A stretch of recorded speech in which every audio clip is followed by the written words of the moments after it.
Welcome back to the channel. Welcome back to the live stream. Welcome back to the live show.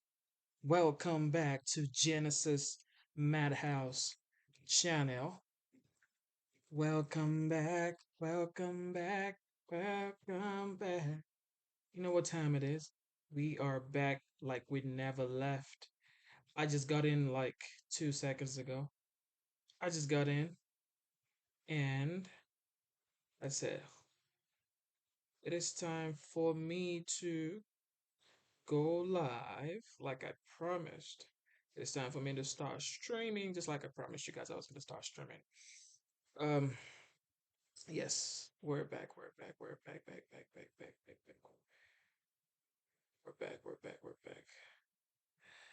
We are back. Okay, guys. Land of the free, home of the brave. That is the topic for tonight. Land of the free, home of the brave. We are throwing it back to, of course, the big T, OG Trump, back in the day. This was 4 years ago.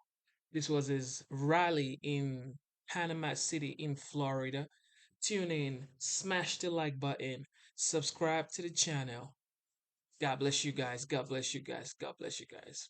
Let's watch the full rally of President Trump in Panama City in Florida. Let's get it. We don't want to have that. Can you imagine if I went down, the press would have a field day for weeks and weeks. They'd say, he went down. He made a mistake. Look at that. Isn't that terrible? Isn't that terrible?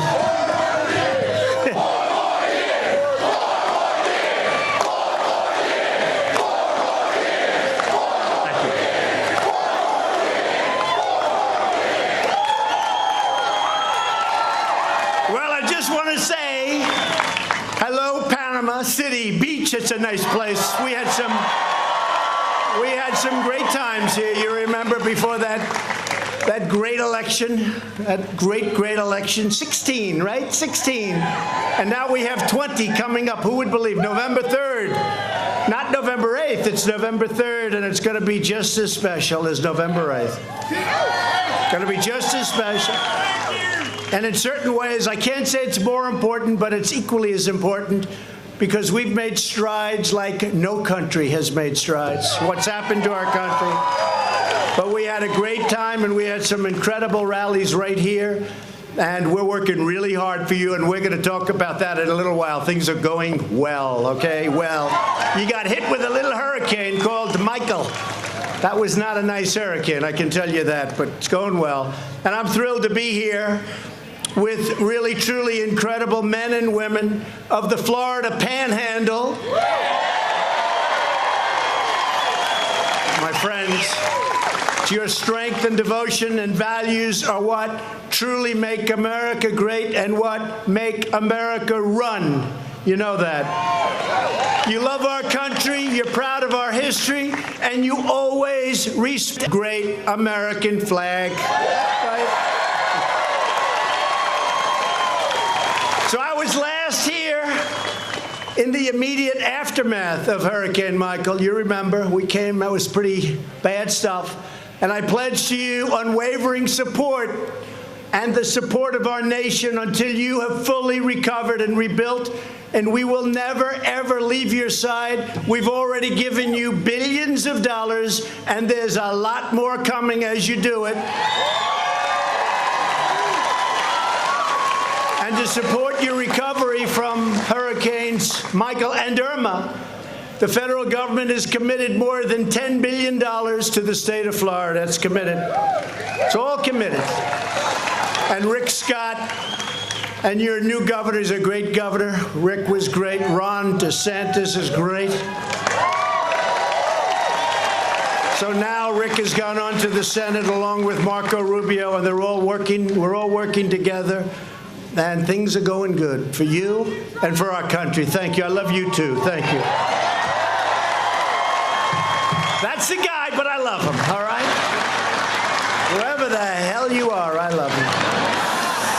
And tonight I'm pleased to announce that my administration will be allocating $448 million in HUD disaster recovery funds for the great people of Florida. And these dollars will help communities get back on their feet. We've already given you many, many millions of dollars, but these are additional monies that are coming in to help the families put their lives together. Some families are still working very hard. It's been a tough one. More money is needed. I've just come from a stop at Tyndall Air Force Base where I saw the devastating effects of that Category 5 hurricane, Category 5. Never heard about Category 5s before. Category 5 is big stuff. Tyndall was scheduled, as you know, by the military to close. You know that, right? You know that? And I got a call from your great representatives, and they said, President, they want to close Tyndall because it got beat up badly. It got beat. In fact, we have our best planes there. The F-22 is incredible, incredible fighter jet, the most beautiful plane I think I've ever seen. And some of them were damaged, but we lost none. We lost none. 7 were very badly damaged. They lost none. And the military had it scheduled to be closed, and I heard about it. And I made a couple of calls. And I said, General, why are we doing that? Those people are incredible. Those people, they work. They're just outstanding. I said, General, why are we doing it? And they said, it was damaged. I said, so what are we going to do? Build a new one someplace else at a bad location?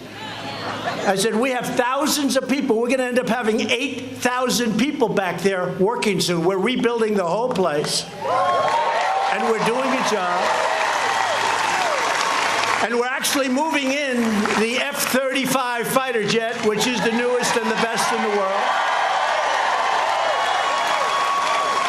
And we got a lot of them. We've got a lot of them.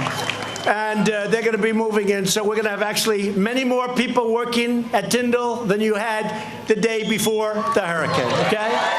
So be prepared.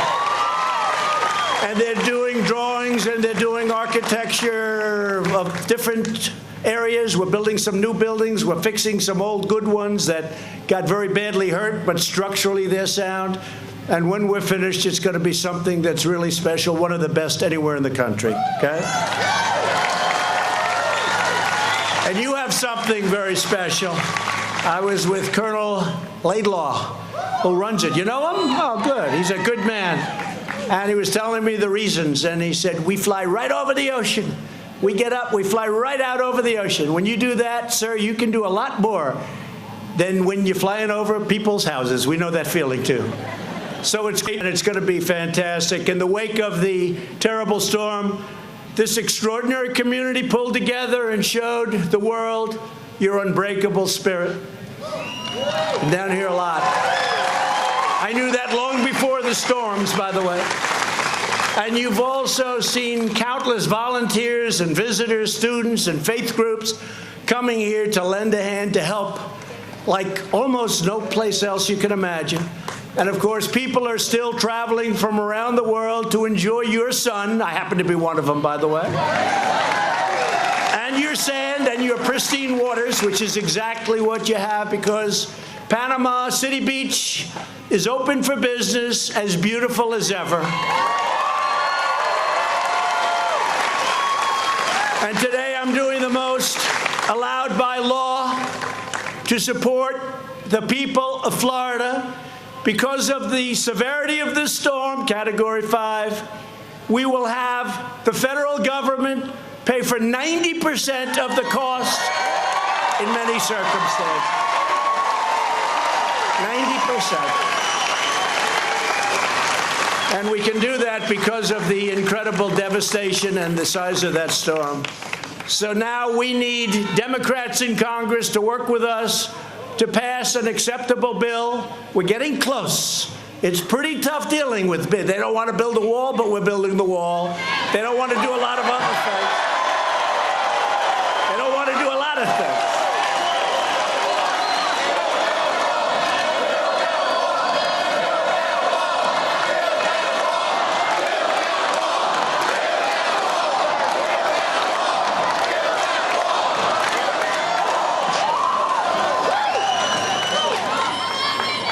So we're building a lot of things. We're doing a lot of things, and that includes additional Hurricane Michael relief funding immediately. The money is coming immediately. No games, no gimmicks, no delays. We're just doing it. We're just doing it. And by the way, FEMA, my people at FEMA, and elsewhere, by the way, they had this, they had Texas, they had Puerto Rico. Puerto Rico got $91 billion, and I understand they don't like me. It's the most money we've ever given to anybody.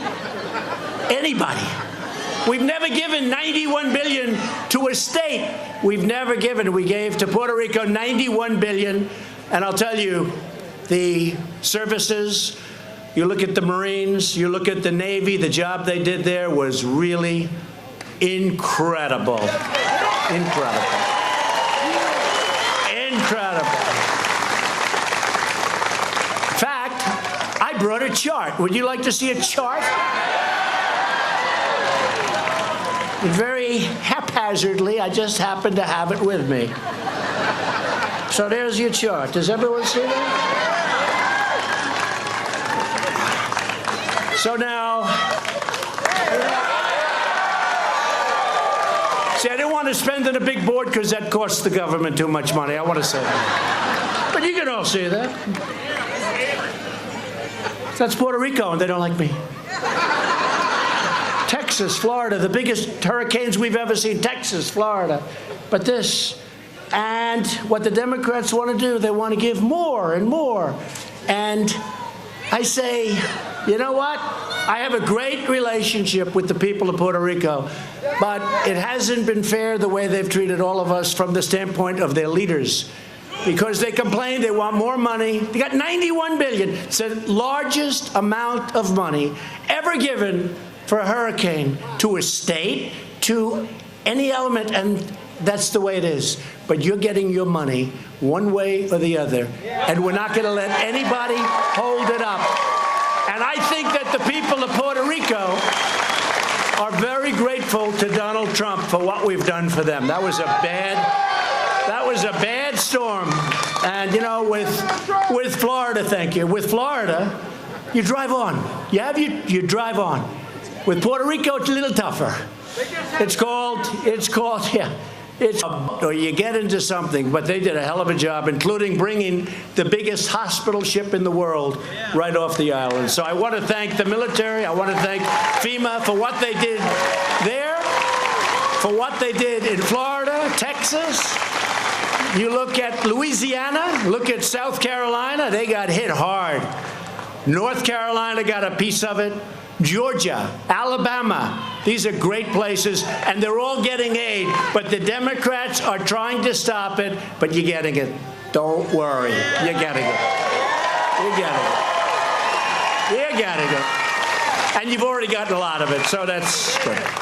Instead of wasting time, energy, taxpayer dollars on partisan stunts and hoaxes and witch hunts, Democrats should be focused on building up our country. Did you see what just happened, by the way?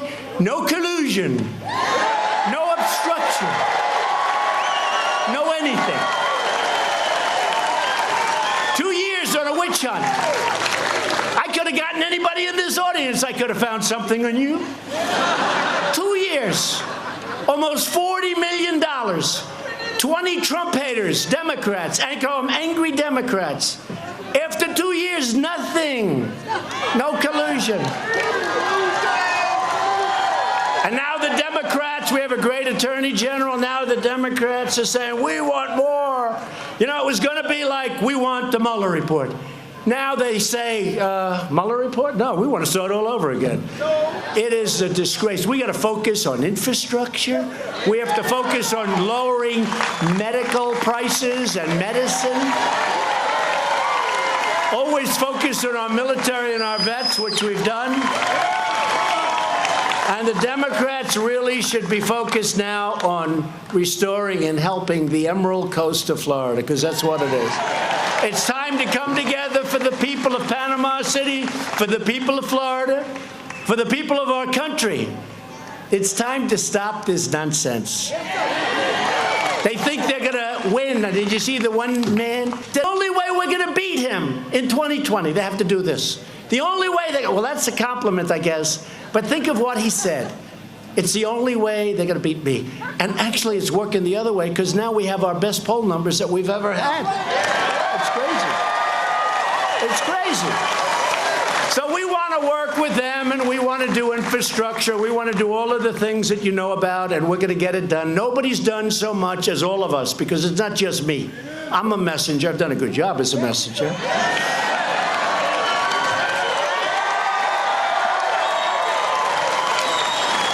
I've done a good job, but you've done a great job, because you came from all over. You came from all over. You voted. They didn't know you. They didn't know that you folks existed in many cases. The invisible people. And you know what you are? You're the smartest. You're the hardest working. You pay your taxes. You do all of this stuff. Great jobs. Great talents. You're the best looking people, that's for sure.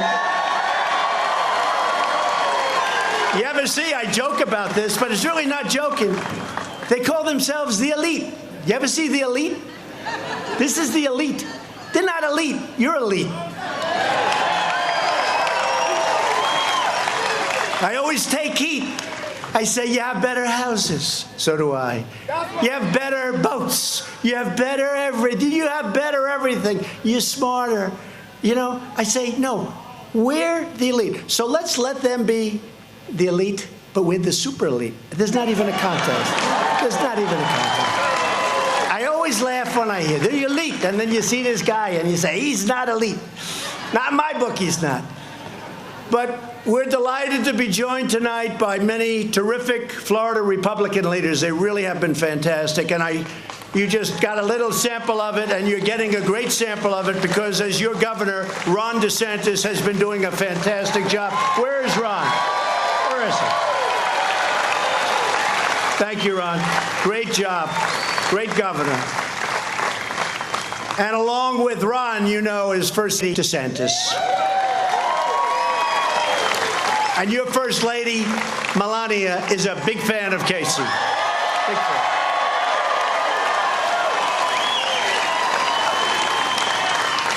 And a man and a senator who's working with me very hard on Venezuela and Cuba and lots of other things, and he's become really a good friend. We had our little squabbles, minor squabbles. But we've come together. He's a terrific person, actually. Senator Marco Rubio. Where is he? Thank you, Marco. Great job. Good man. How are we doing in Cuba, Marco? How are we doing in Venezuela? Step by step. Step by step. What's happening in Venezuela is disgraceful. People are dying. They have no food. They have no water. This was one of the wealthiest countries, really, in the world. And now they're living so badly, so dangerously. So many people are dying. And we're working hard on that problem. And we're being tough. We're being tough. But we have no choice. It's not fair what's happening to those people, great people. The Venezuelan people, I know them very well.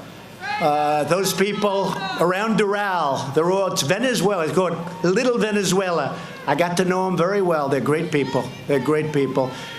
Another friend of mine, he was just up, and he was a solid person for the people of Florida when he was governor. He loves the people of Florida. Now he's in Washington. Senator Rick Scott doing a fantastic job.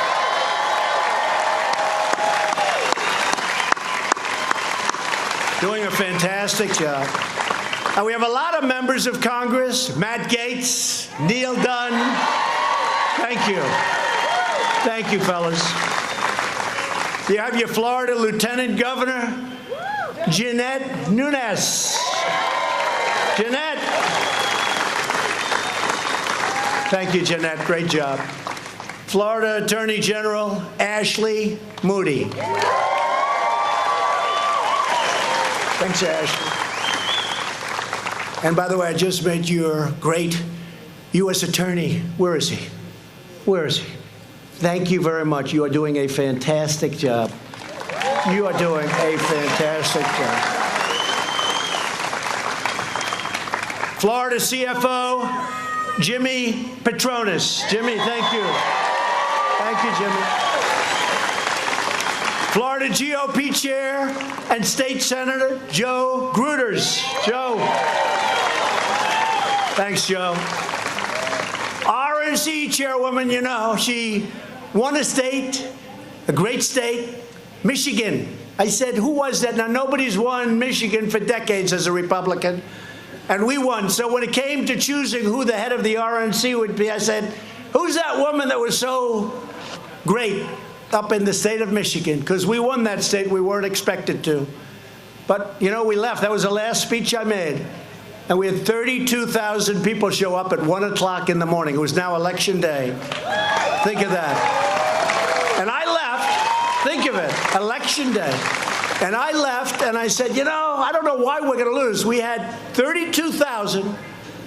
Our opponent, we want to be nice. Our opponent was there at prime time, like 6 o'clock. And she had 500 people. I said, why are we going to lose Michigan? And you know what? We didn't, because Ronna McDaniel was fantastic. And another one who's fantastic, RNC co-chairman Tommy Hicks. Thank you, Tommy. Thank you. Thank you, Tommy. Great job. And we have so many people. Look, we have so many. We could go on all night. But let's get back to business, right? So this is an incredible time for our country. America is thriving again. America is winning again.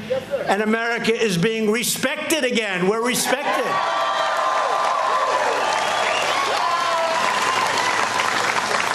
In fact, one of the Democrats today said that it's a he, sleepy person, said that he heard from a lot of foreign leaders, and they want him to be president. Of course they do, so they can continue to rip off the United States. Of course they do. Of course. I think if I heard that, I'd never vote for him. And then you have Bernie. And you have Bernie. You got some real beauties. Crazy Bernie. You got a choice between Sleepy Joe and Crazy Bernie. And I'll take any. Let's just pick somebody, please, and let's start this thing. Let's start it. Pick somebody. We have a young man, Boot Edge. They say edge. He's got a great chance, doesn't he? He'll be great. Representing us against President Xi of China. That'll be great. I want to be in that room. I want to watch that one. By the way, you see the tariffs we're doing? Because they broke the deal. They broke the deal. So they're flying in. The vice premier tomorrow is flying in. Good man. But they broke the deal. They can't do that. So they'll be paying, if we don't make the deal, nothing wrong with taking in over $100 billion a year. $100 billion. We never did that before. And we have that happening, a lot of good things happening with a lot of countries. We have a deal with Mexico. We have a deal with Canada. Worst deal? NAFTA. How bad was NAFTA? All the empty buildings, all the empty plants. We have a great deal with Mexico and Canada. We got to get the Dems in the House to approve it. And if they don't, that'll be okay, too. We're going to do something else. We'll be just as good, if not better. You always have alternatives, folks. Got to have alternatives. When they want to hold you up, which is a hold-up, when they want to hold you up for political reasons, you always have to have alternatives. Got a lot of good alternatives, sometimes better. Some of it's better. Our economy is now the hottest anywhere on earth, and it's the envy of the world.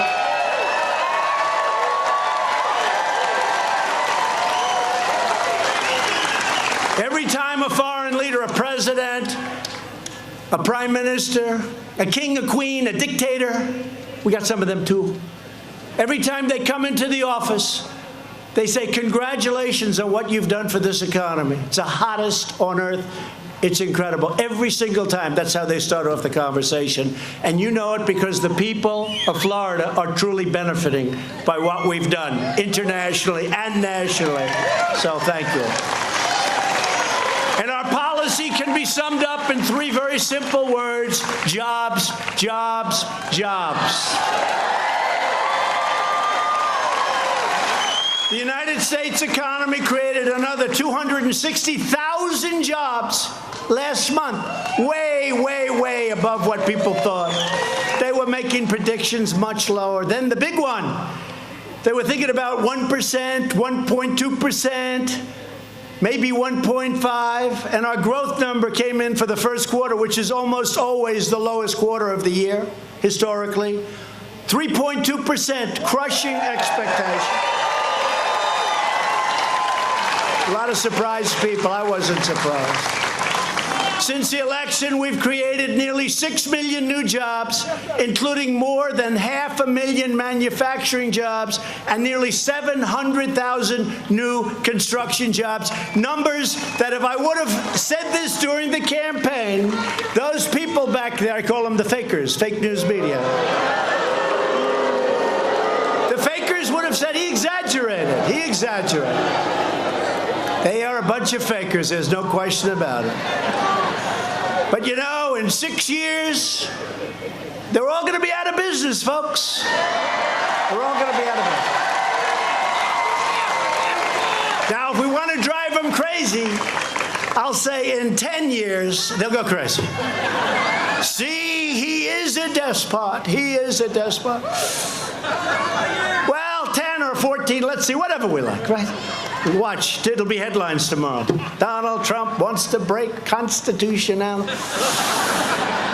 Unemployment just reached the lowest rate in more than 50 years. The women's unemployment rate is the lowest in more than 65 years and soon will be a record number. Women. Remember last election? Oh, he's going to do so bad with women. I did great with women. Great.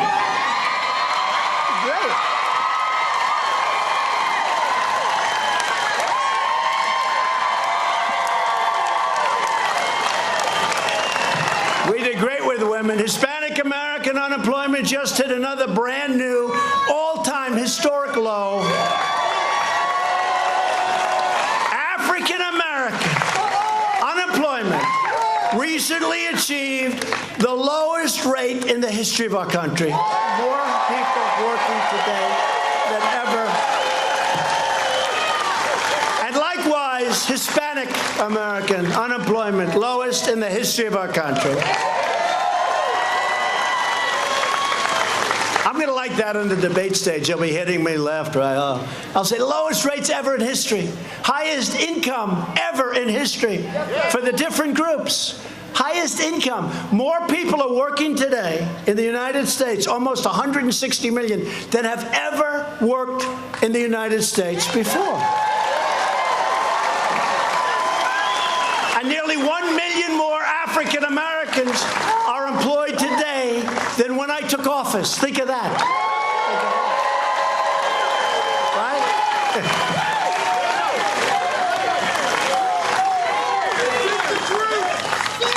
That's right. That's what it is. Guy just screamed out 14 more years. Now, 14 more years. After many years of stagnation, wages are rising very fast. Hasn't happened in 20 years. And they're rising fastest, which makes me feel very good, for blue-collar workers, fastest proportionately. And driving our whole agenda is a jobs boom that is historic. Hasn't happened like this in many, many years, if at all. Certainly during record keeping, has not happened like this. And it has a lot to do with the fact that we cut more federal regulations and regulations than any president in the history of our country. So these great companies now can breathe and hire people.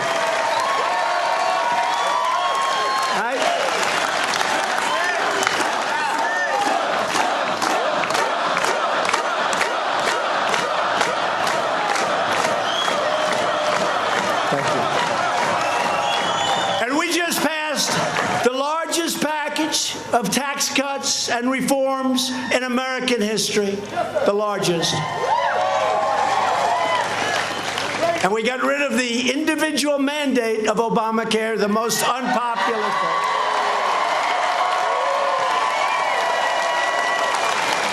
And by the way, we would have repealed and replaced Obamacare, but one vote didn't work out. After campaigning for 8 years, this particular person decided at the last moment to go no. It's all right, we'll get it anyway, doesn't matter. We'll end up getting better. We'll end up doing better.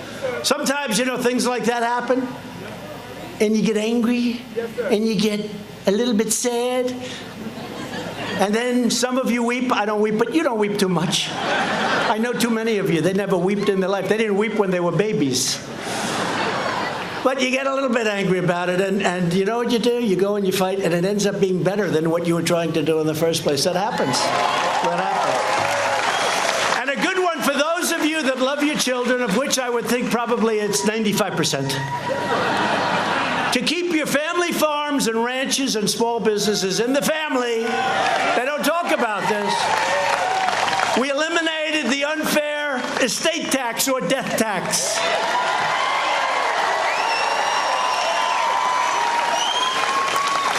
So now if you love your child or you love your children and you have a beautiful farm, ranch, small business, it's doing great. The old days, meaning like about 2 years ago, they had to go out, borrow money from a bank, lose their business in many cases. Now you don't have a tax. You don't have a tax. So if you love them, good. If you don't love them, I wouldn't leave it to them, and it's not going to matter. It won't help you much. But if you love your family, that's what's going to happen. It's a great thing. We're reducing burdens in our businesses, but in return, we expect American companies to invest in America, which is what we're demanding, to raise wages in America, which is happening, and to hire American workers to do the job. That's what we want.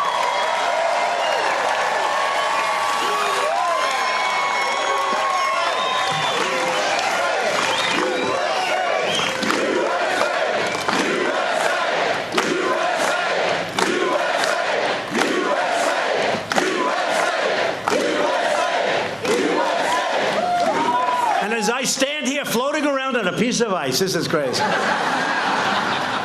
I'm a little bit concerned about leaving the podium I'm holding. You have no idea what I'm going through on this stage. This is the worst damn stage I've ever seen. I've never seen it. Stupid people did this one. Or brilliant. Or brilliant. They may be the enemy. If it's the enemy, then they're brilliant, but I want them the hell out of here.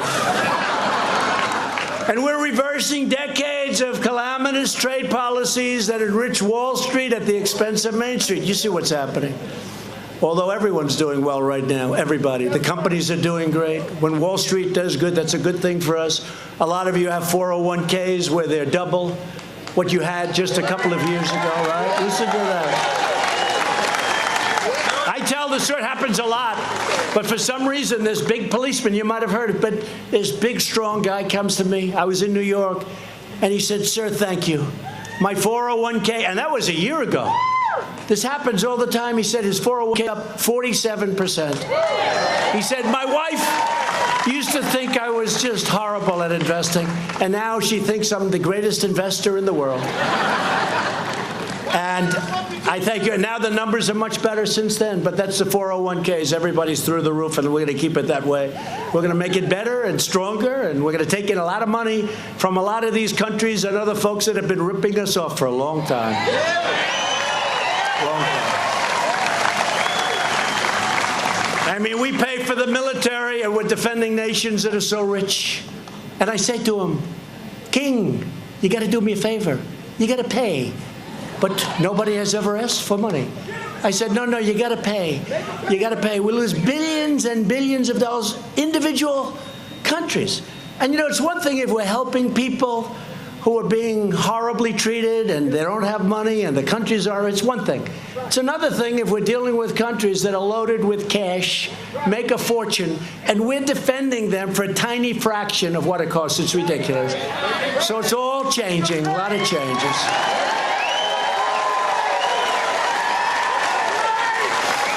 One country, I won't say the country, but one country we spend a lot of money on defending. Very dangerous territory. And it costs us $5 billion. And I said to a general, "Please do me a favor, General. Tell me, how much does it cost for us to defend this country, which is very rich?" Sir, I will check. He comes in the number. Sir, it's $5 billion, sir. I said, that's okay. Now, how much do they pay us? Sir, they pay us $500 million.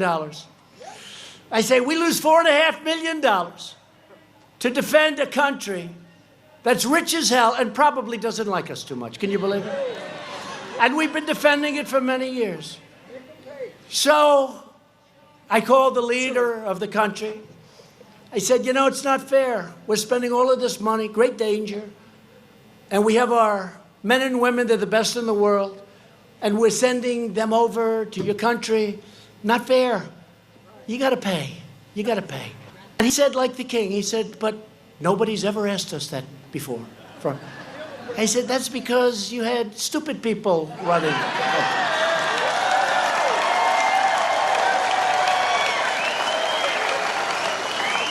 So they said, thank you. He said, I could give you 100 stories like this.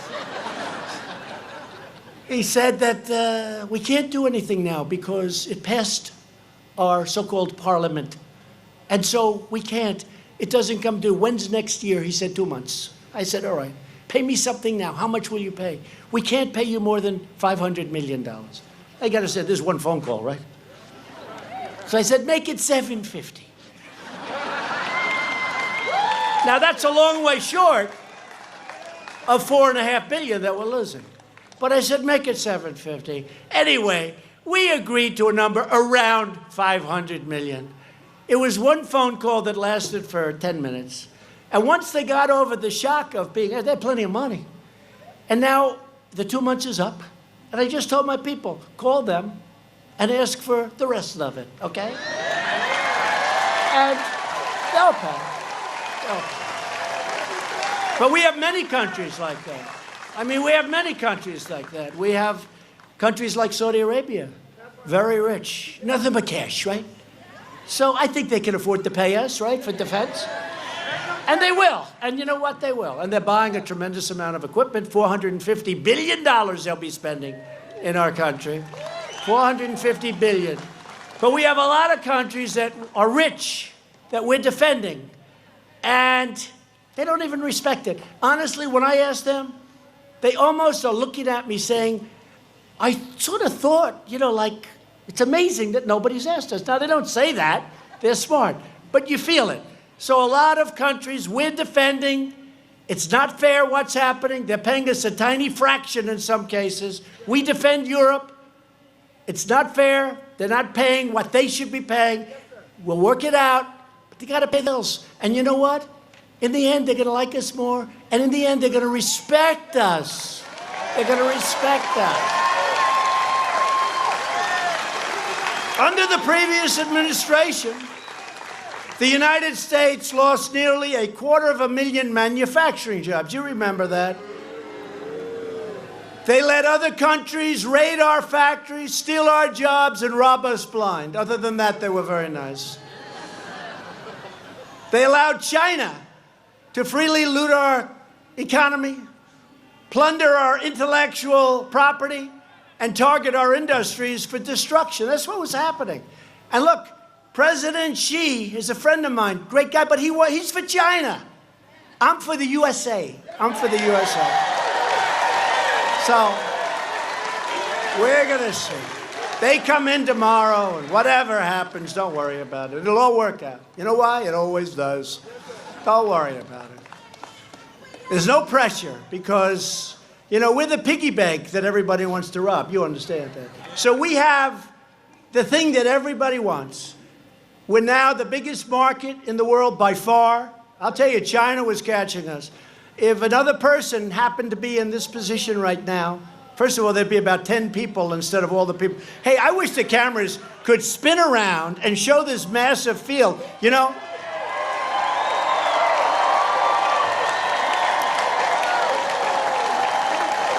They won't do it. They won't do it. They never do it. They don't like to show it. And, you know, I actually try and explain the ones that are semi-friendly. I said, you know, it's good for your production value to do that. Your production values are much better. Yep, let them know it. USA, USA, USA, USA, USA. Now look at this field. They never show it. They will show the people behind me. Congratulations.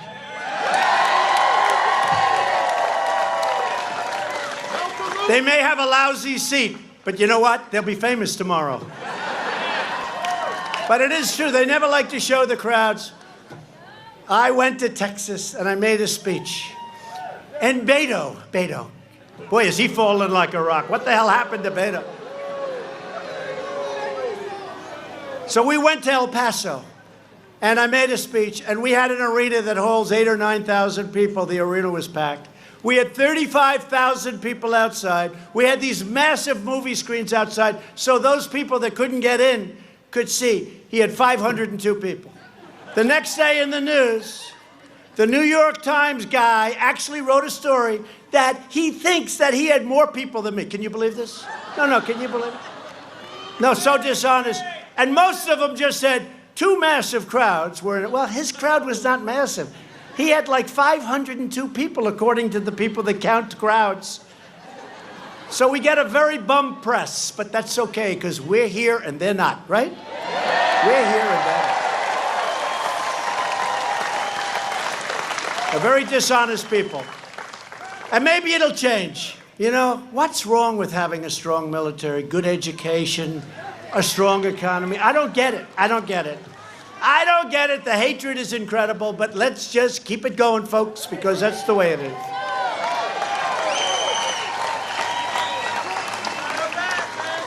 But the great betrayal of the American middle class ended the day that I took the oath of office, because I'm with you.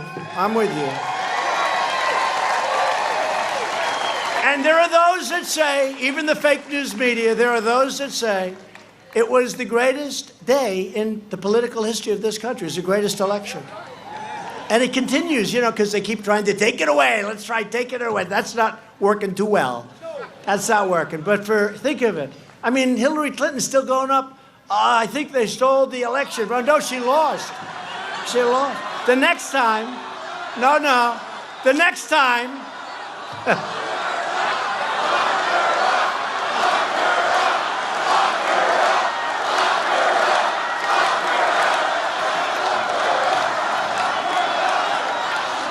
the next time, she's got to go to Wisconsin to campaign. You know, it hadn't been lost in decades. The people are great in Wisconsin. You have to go there and campaign. The people said, oh, you'll be okay. The Republicans haven't won the great state of Wisconsin in decades. You got to go there. I went there a lot. And in all fairness, her husband, Bill, who's a good politician, they didn't listen to him. He said, you better go to Wisconsin, you better go to Michigan. I'm seeing a lot of things out there. I see a lot of signs. Trump, Pence. Mike Pence, is he doing a good job, by the way? Doing a good job. And his wife, Karen, is doing a great job. Mike. But I see a lot of Trump, Pence signs out there on the lawns. You better go there. And they sort of said, what the hell does he know? Well, he's a pro. He's a pro. He knew a lot better than their analysts. Their analysts weren't so good. But you have to go and you have to work. And we are officially, in a couple of weeks, we're starting. Can you believe? I got to the White House 2.5 years ago. And the first night, I stood on the area, the beautiful residence, they call it. It's beautiful. And I said to Melania, do you believe this? It's going to be so long. It seemed like 4 years would never happen. And now we're 1.5 years away, less. Think of it. It's incredible how time flies, especially when, despite the obstacles and the artificial things they put in your path, especially when you love what you're doing, and more importantly, I love the results of what's happening, because you hear them. You hear them. So I just announced that we'll increase tariffs on China. Now, we won't back down until China stops cheating our workers and stealing our jobs, and that's what's going to happen. Otherwise, we don't have to do business with them. We don't have to do business. We can make the product right here if we have to, like we used to. Remember? Like we used to.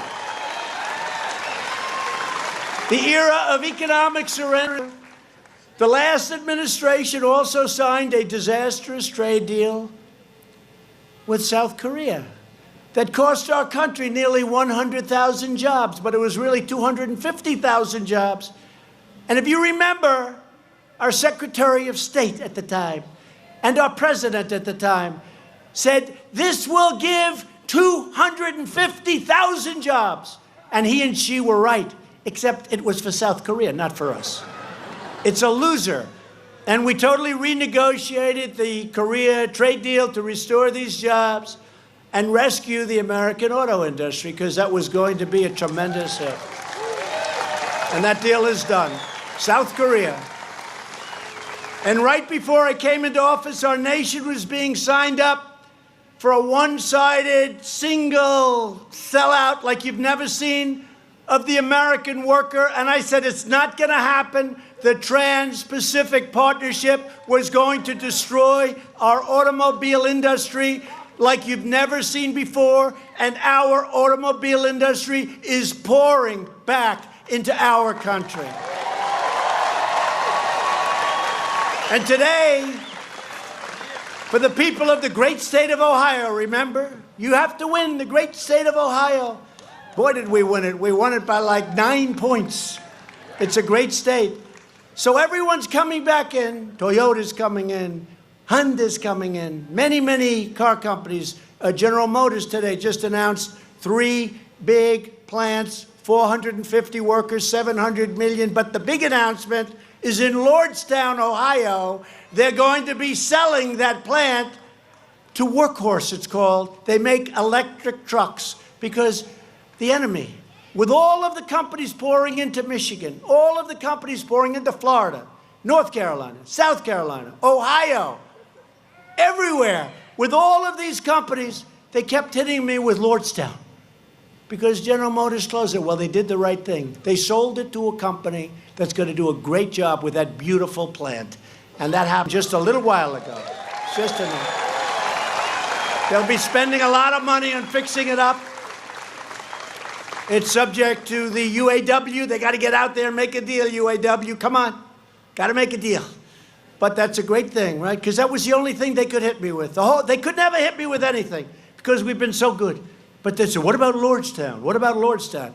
I'd call up Mary Barrow. Will you make a deal or open it, please? I'm getting killed with that plant. Anyway, today she called. They're going to be opening. It's going to be a great company going there. It's really wonderful. In another historic action, we finalized an agreement to replace the horrible NAFTA trade deal with the brand new USMCA, like the song, MCA. The USMCA will mean countless more jobs for Florida farmers, ranchers, and growers, and manufacturers.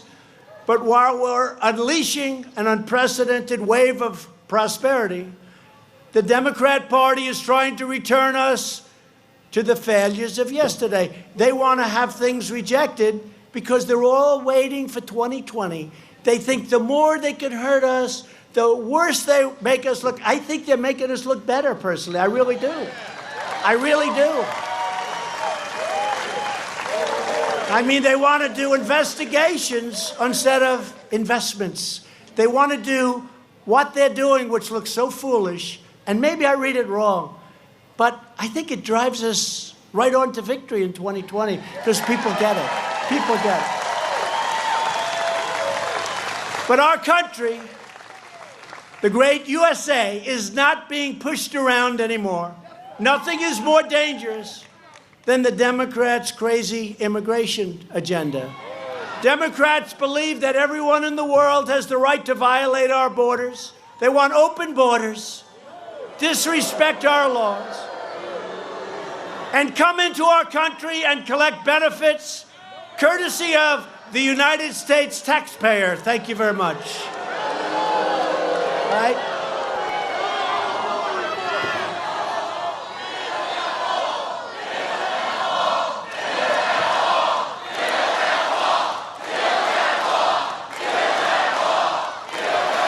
So despite the fact, and you see the hell we're going through trying to get the wall, which, by the way, works. They say, we want to give him drones. We want to give him technology. Without the wall, nothing works, folks. You know that. So we're going to have over 400 miles of wall built. It's already, but much of it's already started. by the end of next year, and we'll conclude it pretty shortly thereafter. We'll have the whole thing sealed up, and it'll be a lot easier. It's very tough when you have the worst laws on immigration, the worst loopholes, catch and release. You catch somebody, and then you have to release them. Oh, that's a wonderful plan. Chain migration, you come in and you bring your whole damn family, and if you're no good, you got people all over the place. This is chain migration. The other one is visa lottery. It's a lottery. Who's coming to the United States? So these countries put people in a basket like little. Who is it? Who is it? Let's see. Oh, that's beautiful. Isn't he like a stone cold killer? Yeah.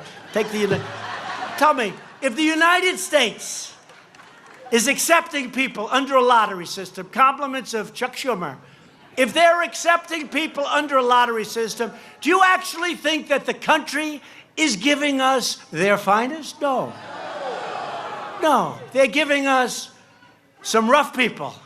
I won't say it. If you remember when I made the speech at the base of Trump Tower, I talked about what's happening. I mentioned the word rape. I was absolutely, by the fake news media, they went after it. Guess what? That speech was so mild compared to what's actually happening that you read it today and it's like unbelievable. But Democrats say they care about the poor, but their open border policies drive down wages, drain social services, and hurt the poorest Americans more than anybody else. And the crime that comes in is unbelievable. You don't read it. They don't want to talk about it. Sanctuary cities, a total disaster. Republicans believe that you, the American citizen, have the absolute right to have your laws and borders enforced and enforced strongly. It's your country. We believe that our welfare program should be protected for truly needy Americans, not for illegal aliens that come into our country illegally. We believe that our immigration system should put the jobs and safety of American families first. We want to help people, and we want to be gracious, and we want people. We need people, frankly, because we have so many companies moving into our country. We're the hottest country. They want to move their plants. We need people. They have to come in through merit. Merit. Last month alone, 100,000 illegal aliens were apprehended at our borders. You know what that is? They catch them. They take their name. They have to bring them to a court. They take them into a court. Then they have to release them because we have tens of thousands of people in detention bays. And they can't release them. Now, we did win a great court case last night. Go back to Mexico. Going back to Mexico. And I told Mexico very nicely that you can't let people walk 2,000 up your country, because if we do that, we're going to close our border. If we have any more, we're going to close our border. We're going to do it. I don't care what it costs. We'll close our border. So Mexico now, for the first time, has been taking people back to Honduras and Guatemala and El Salvador and other countries. And for the first time, not big enough numbers, but they're getting bigger. They're getting bigger. We can't have this, folks. We can't have this. This is crazy what's happening. And what we really need more than anything else, we need the loopholes closed. Everybody knows what they are. Asylum. Asylum. They walk in, they read a statement by a lawyer, written by a lawyer at the border who probably gets paid by somebody that's not exactly friendly to this crowd. I am very fearful of my life. My country is a very frightening place to be. Please help me. In the meantime, there's tattoos all over his face. And I say, no, he's the one that causes the fright. And he comes in and he talks about his country. But then they have a picture of him 5 days sooner walking up, flying the national flag of their country. So if he's so afraid of his country, why is he flying the flag of the country, right? Flying the flag.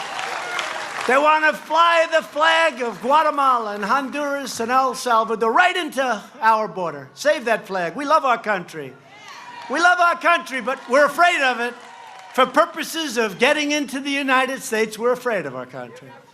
No, we can't let this happen. The Democrats, we need the votes. We need the votes. Otherwise, you're going to have to vote them out of office, Congress, the Senate.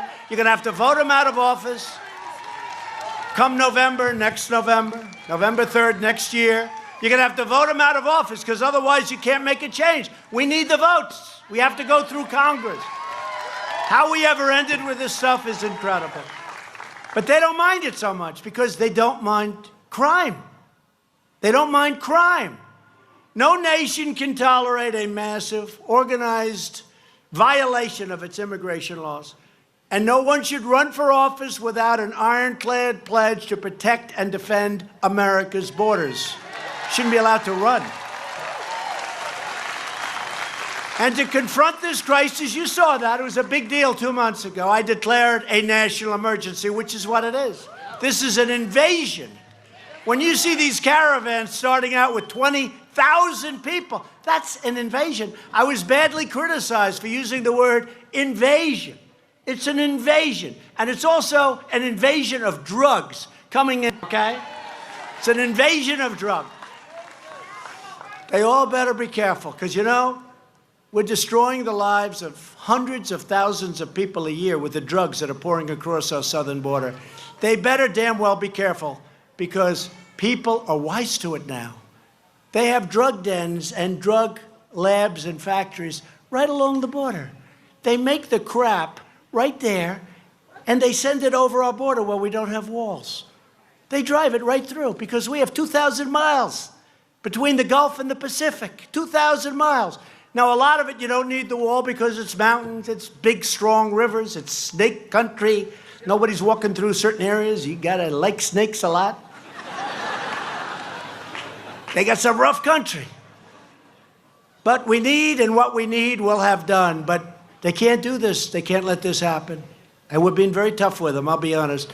Mexico made $100 billion on average over the last 10 years. $100 billion.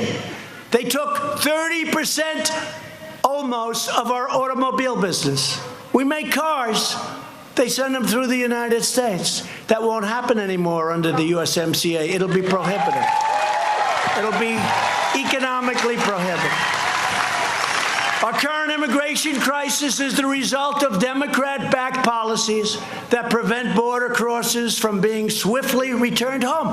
A border crosser comes in, you say, sorry, we're taking you home. And that's if you're nice, and I want to do that. Okay? But we're the only one that has judges. Judges. Think of it. They come across, we have judges. We're the only one. Nobody else has judges. We give them a trial. We need Perry Mason. It's crazy.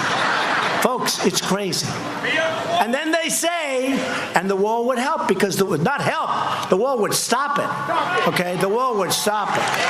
I mean, when you have 15,000 people marching up, and you have hundreds and hundreds of people, and you have 2 or 3 border security people that are brave and great, and don't forget, we don't let them, and we can't let them use weapons. We can't. Other countries can't. I would never do that.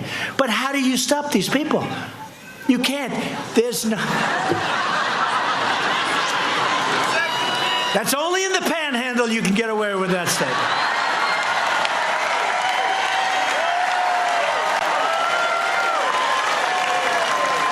Only in the panhandle. So it's a tough situation, but if they change the loopholes, we'll have it perfectly. And when the wall is finished, it's going to be great. Democrats even supported deadly sanctuary cities, which release dangerous criminal aliens onto our streets. They're protected. Republicans believe our country should be a sanctuary for law-abiding Americans, not criminal aliens.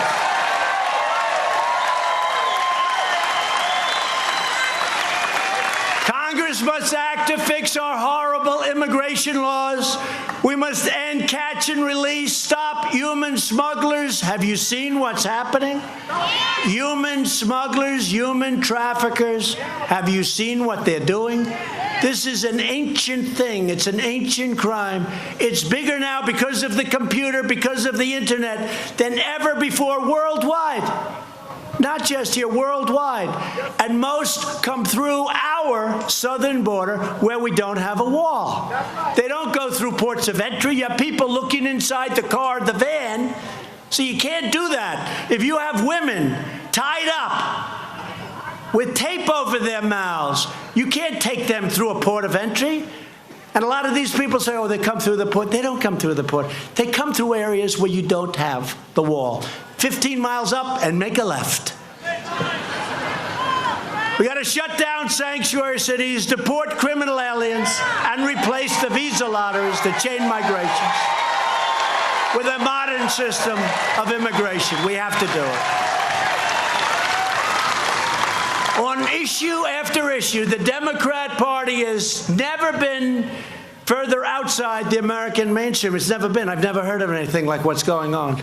I want to run so badly. I want this race to start immediately. Now Democrats are pushing a $100 trillion takeover of the U.S. economy, known as the Green New Deal.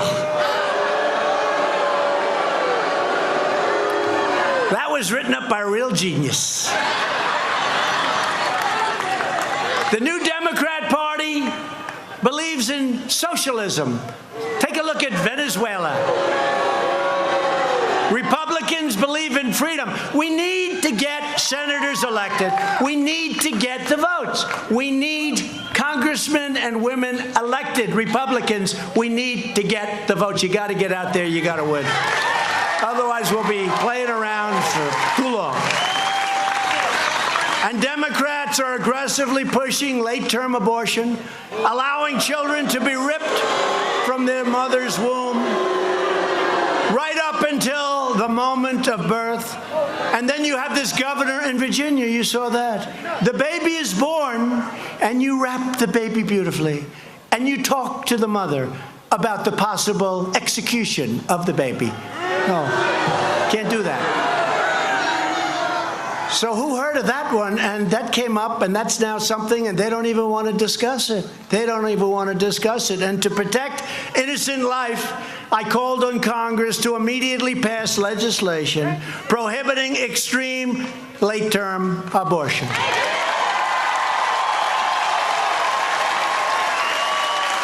Democrats are now the party of high taxes, high crime, open borders, late-term abortion, witch hunts, and delusions. The Republican Party is the party for all Americans. We want to make America great again. That's what we're doing.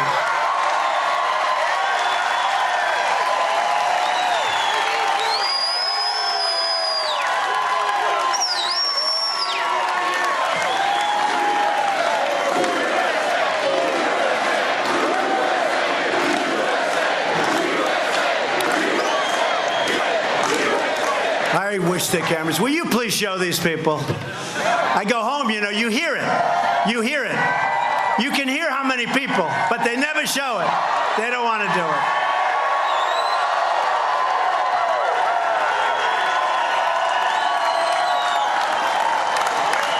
It's like a Florida State football game, isn't it, right? We are the party of the American worker, the American family, and we are the party of the American dream. Every day we're making very, very good on our motto. In fact, much better than we promised. And you know what it is? It's promises made, promises kept. We've actually given you more promises, and a couple of my opponents said this. They weren't happy about it, but we've given you more promises than we said we would do. That's very unusual for a politician. That may be a first. Earlier this year, I signed an executive order to defend free speech on college campuses. You see what? And we are carefully monitoring the actions of social media giants. Big tech must not censor conservative or other voices. We are also taking steps to address judicial overreach. Activist judges whose issue... That's right. You know about that, right? We did a big thing. And the Democrats hate that I did this, because you know who started this in reverse was Bill Clinton when he was president. because activist judges who issue nationwide injunctions based on their personal beliefs undermine democracy and threaten the rule of law. Take a look at what we did for criminal justice reform. Nobody thought it could be done, and we passed it. And it's tough as hell, but it's also fair. It's fair. That's why we're appointing judges who will interpret the Constitution as written. We just confirmed, listen to this, our 100th federal judge. And we'll soon be in record territory, not to mention 2 great Supreme Court judges. We've got 2 great Supreme Court justices. What a difference. And having them up there makes you feel good about your country, doesn't it? Makes you feel good about your country. We've launched a historic initiative to reduce the price of prescription drugs. We're doing big. Last year, prescription drug prices went down for the first time in nearly 51 years. Just today, we announced that the drug companies will now be required by law to include prices in television advertisements. First time. It's going to drive the price down. And we're vastly expanding affordable alternatives to Obamacare before we terminate it and replace it with something good once we take over the House, the Senate, the presidency together. And we will always protect patients with pre-existing conditions, always. The Republican Party will always protect patients with pre-existing conditions, people with pre-existing conditions. And for the veterans, we passed VA choice, right? So now if they wait online for 2 weeks, 3 weeks, 10 days, 4 days, 2 months, people that weren't even very sick are terminally ill before they get to see a doctor, they immediately go outside, find a good local doctor, get themselves fixed up, and we pay the bill. And it's a great thing for our veterans. They've been trying to get it passed for 44 years. We got it passed. And we also passed, 46 years they've been trying, VA accountability. Because under the VA, you couldn't, buddy. If they were terrible to our great vets, they could be sadistic, they could steal, they could rob, they could do anything. We had no way of firing these people. Now we passed VA accountability. They don't treat our vets right. Boom, you're fired. 46 years they tried to get that. A little hard working. I mean, in that case, it was against the unions and against civil service. Not too easy. We're unlocking American energy. The United States is now the #1 producer of oil and natural gas anywhere in the world. 1. We're slashing permitting delays for vital infrastructure projects. We had highways that would take 21 and 22 years to get approved. We brought it way down. We're trying to make it 1 year. We're close to getting that. We're down to 2 or 3 at the most. This was taking 21. There was a certain road in a certain state. They were working on it for 21 years. It cost hundreds of times more money. It used to be a straight line. Now it's a line like this. If you had a couple of drinks, you had a very bad shot of making it home. Cost a fortune. 21 years. Now we're trying to get it down to 1 year. And maybe it gets rejected for environmental reasons. That's okay. But you have people that worked on projects almost for their entire life. And then they go to a vote of some council and they lose 3-2. No, you may get rejected, but it's going to take a year, year and a half. But mostly you're not going to get rejected. It's going to be done in a really good way. So we're trying to get that permitting process down for roads, for highways, for bridges, for tunnels, for everything. There's no reason it should be taking 20 years. And as promised, we've directed more than $500 million to fix Lake Okeechobee's Herbert Hoover Dike. Everybody wanted that done. Your governor, both your governors, your last governor And your current governor wanted that done. So we have the Army Corps of Engineers. They're doing a fantastic job. It'll now be completed in 3 years, way ahead of schedule, years ahead of schedule. And I was out there 8 weeks ago, and it was incredible.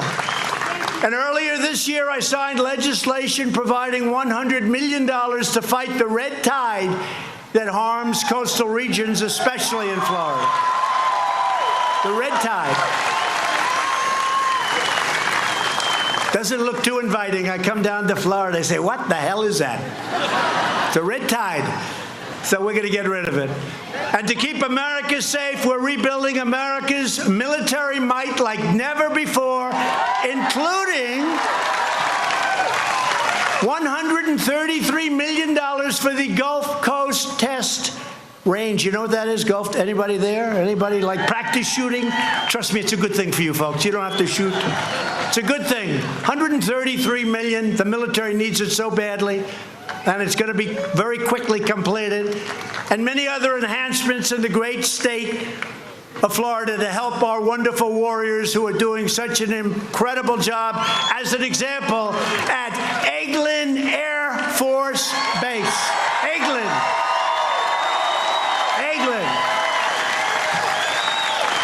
Great people. And we've made a decisive break from the failed foreign policy establishment that sacrificed our sovereignty, surrendered our jobs, and tied us down to endless foreign wars.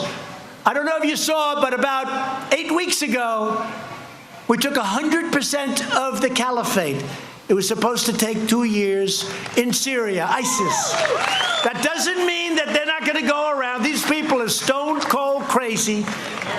And it doesn't mean they don't go around blowing up a store and blowing up something. They are just nuts. But we took 100%. And when I took over this helm, this great country, we were way behind. You had to see. I showed the map. It was all so much ISIS. And within a short period of time, we wiped it out, the caliphate. But still, it's a mental condition. These people are sick. They're crazy. They're crazy. So always keep your eyes open, be careful, and let law enforcement know when you see a kook. Let them know. Because we have the greatest law enforcement on earth. Let them know. In everything we do, we are now putting America first. For years, we lost in so many different ways. We were losing on trade. We were getting beaten by people in countries that had no chance. We were insisting that no NATO members, you had to see this, the NATO folks, they don't pay their fair share. They were supposed to pay. We were taking over and spending almost 100% of our money to protect the countries in NATO, which is Europe. And I said, that's not right. On top of that, the EU absolutely kills us on trade. It's all changing, folks. $100 billion extra was just given by those countries that's now pouring into NATO. Because I said, you got to pay up. Your past presidents would go and meet them and wouldn't talk about it. Or they'd say, gee, whenever you get a chance, maybe you could pay up. You got to see, it was like a chart this way. Now it's a chart like a rocket ship the other way. They're paying up. $100 billion they paid. $100 billion with a B. Last month I announced that my administration is unsigning the UN Arms Trade Treaty, which is great for your Second Amendment. We love our Second Amendment.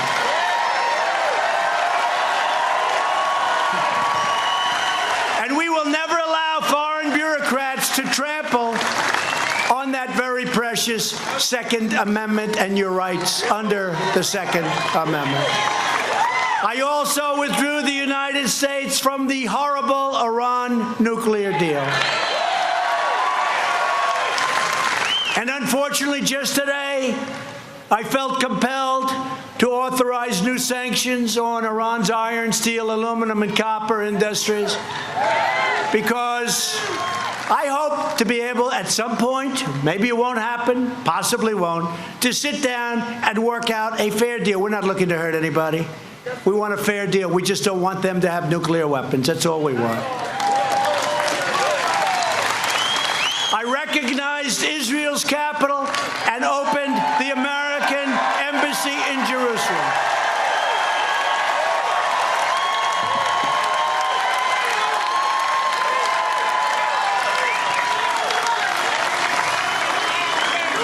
And just 2 weeks ago, I announced that the United States would recognize Israeli sovereignty over the Golan Heights. That's a big deal.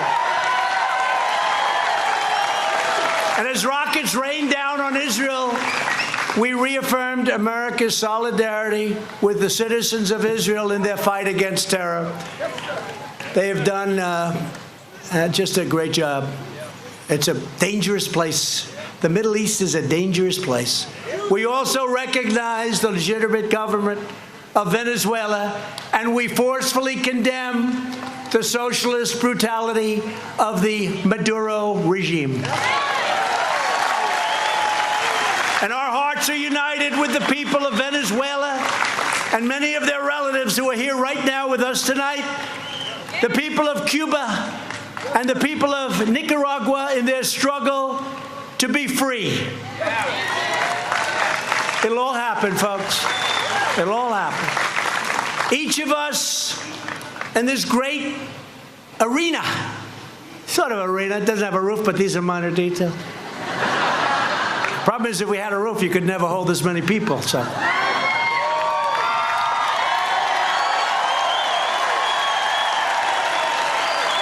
We're all united by the same timeless values. We believe in the American Constitution. We believe in strong borders, strong families, and a strong national defense. We believe in the dignity of work and in the sanctity of life. We believe in religious liberty, the right to free speech, and the right to keep and bear arms.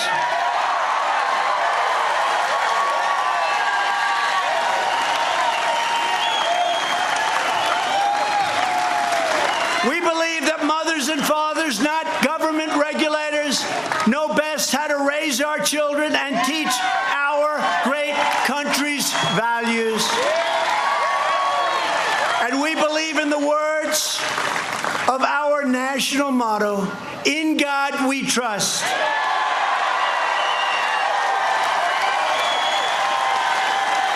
These are the traditions, customs, and principles that bind us together as neighbors, as citizens, as Americans. These are the values that unite people in the Panhandle. Panhandle. Oh, we love the Panhandle. You all love the Panhandle? I think so. You're incredible people. I tell you, you're incredible people. You're smart, you're loyal, you're unbelievable people. But all across the magnificent state of Florida and all over our country, you joined our movement because you rejected the failures and betrayals of past politicians. You stared down a corrupt system that enriched itself at your expense. The system is rigged. I used to say it. It's still rigged, but a lot less rigged. We're getting rid of a lot of the rigging rapidly, folks. You reclaimed your destiny. You defended your dignity, and you took back your country. You have always been loyal to this nation. Now you finally have a president who is loyal to you.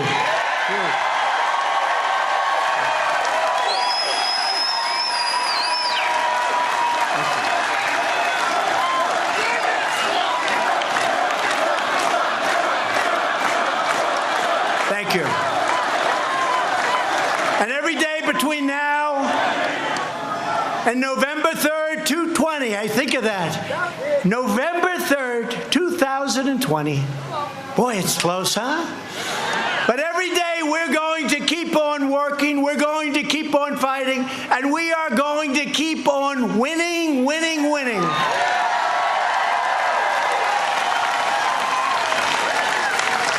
Remember, I used to tell the story that your governor would come to see me, and you'd be winning so much in the state of Florida Governor Ron, he'd say, President, please, in the Oval Office, please, we're winning too much. We're not used to this, Mr. President. We're not used to this. For years and years, we've been losers. We've been losing, Mr. President. Now we're winning. We're winning so much. The people of Florida can't stand winning so much. Can you maybe pull it back a little bit, Mr. President? And I said, no, I can't, Ron. I'm sorry. He said, I thought you'd say that. We're going to keep winning. We've never been winning like we're winning now. You've never had better numbers. You've never had, I think, more loyalty. You look at what's happening to this state and you look at what's happening to this country, and we're proud again. We're proud again. With every last ounce of heart and hope and sweat and soul, we are going to make our stand. We are going to stand for liberty. We are going to stand for justice. We are going to stand for faith, family, and freedom. And we are going to stand for the sacred rights given to us by the hand of Almighty God.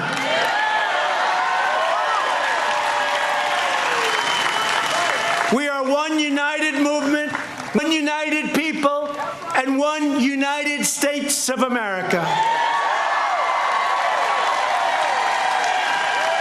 And together with the proud people of the Panhandle, the proud people of Florida, we will make America wealthy again. We will make America strong again. We will make America safe again. And we will make America great again. Thank you, Florida. Thank you very much.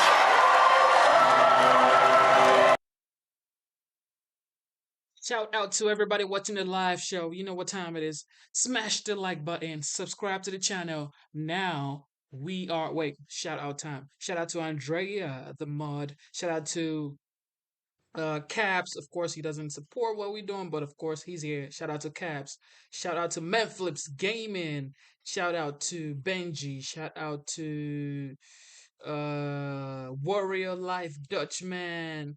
Everybody watching the live show, God bless you. Corey B, my boy. Shout out to Victor, American Muscle. All right, so now we are gonna delve into former President Trump speaking at the HBCU, where he funded them. We're gonna watch that. All right, smash the like button, subscribe to the channel. Let's get it.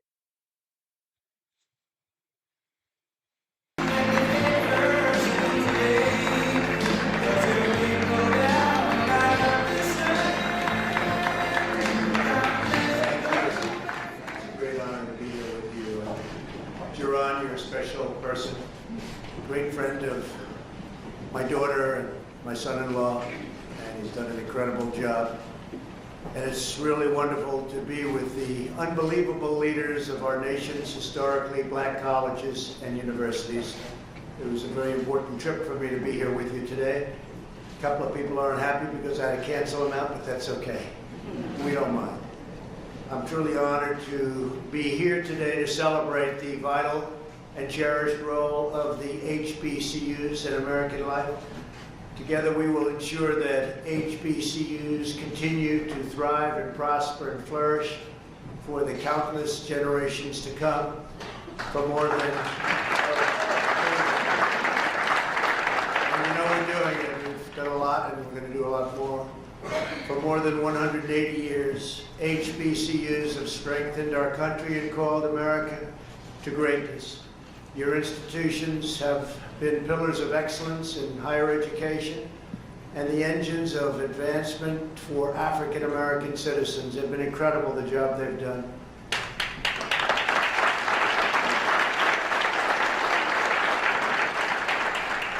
You have shaped American leaders, trained American legends, pioneered American innovations, empowered American workers, built American communities, and you've made all of America very proud of you and the job you've done and all of those great students that have learned so much from your wisdom. Thank you very much.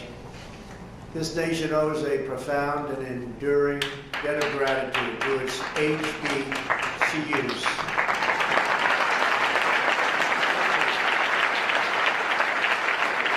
That is why we gather to pay tribute to this remarkable legacy and to renew our commitment to protecting, promoting, and supporting HBCUs like never before. And I think you've seen that. You've seen this administration's commitment, bigger and better and stronger than any previous administration by far. So it's very important. My administration is determined to fight for you and the noble institutions you represent each and every day. We're grateful to be joined this afternoon by a tireless supporter of HBCU, Secretary Betsy DeVos, who's in the audience somewhere. Thank you, Betsy. Thank you. I also want to recognize our terrific Executive Director of the White House HBCUs Initiative, Jonathan Holyfield.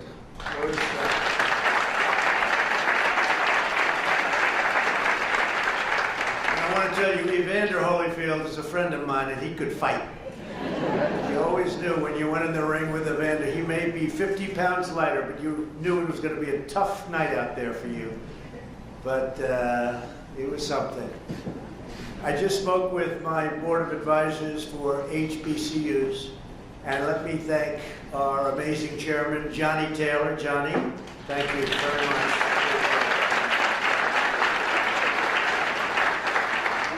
And also our board member here today, and we have a few of them, Aminta Bro. Aminta, thank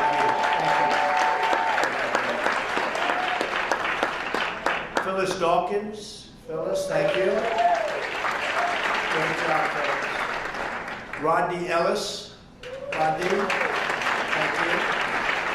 Thank you very much, Rodney. Marshall Grigsby.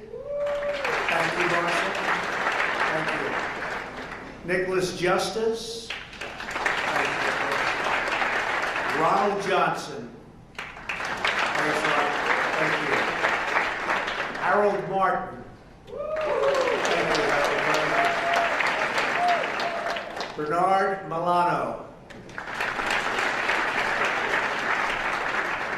Connie Rath and Billy Hawkins. Thank you. Thank you all. And Billy, I will always remember the Talladega Marching Band in my inaugural parade. That was something. You topped them all. That's a great group. Thank you very much. They were fantastic. This afternoon, we are also thrilled to be joined by more than 40 students who were selected as the 2019 White House HBCU Competitiveness Scholars. Would you please stand so that we can congratulate you and applaud?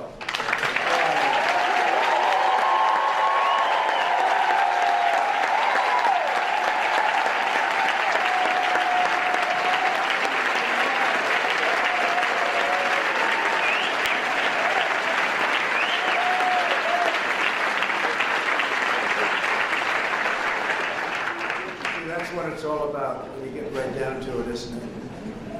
The inspiring tradition of HBCUs dates back to the Civil War era, when pastors, abolitionists, and men and women who had escaped slavery founded many of the first colleges and universities for African Americans. It's a long time ago. In 1861, a free African American woman, Mary Peak, taught 20 students under an oak tree near Union Base in Virginia. That tree still stands tall and mighty on the campus of Hampton University.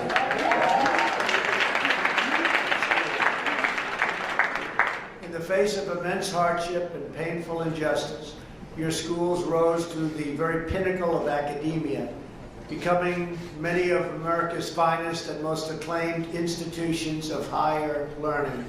Tremendous respect everybody has for the work that many of you have done, almost everybody in this room has done, I can tell you.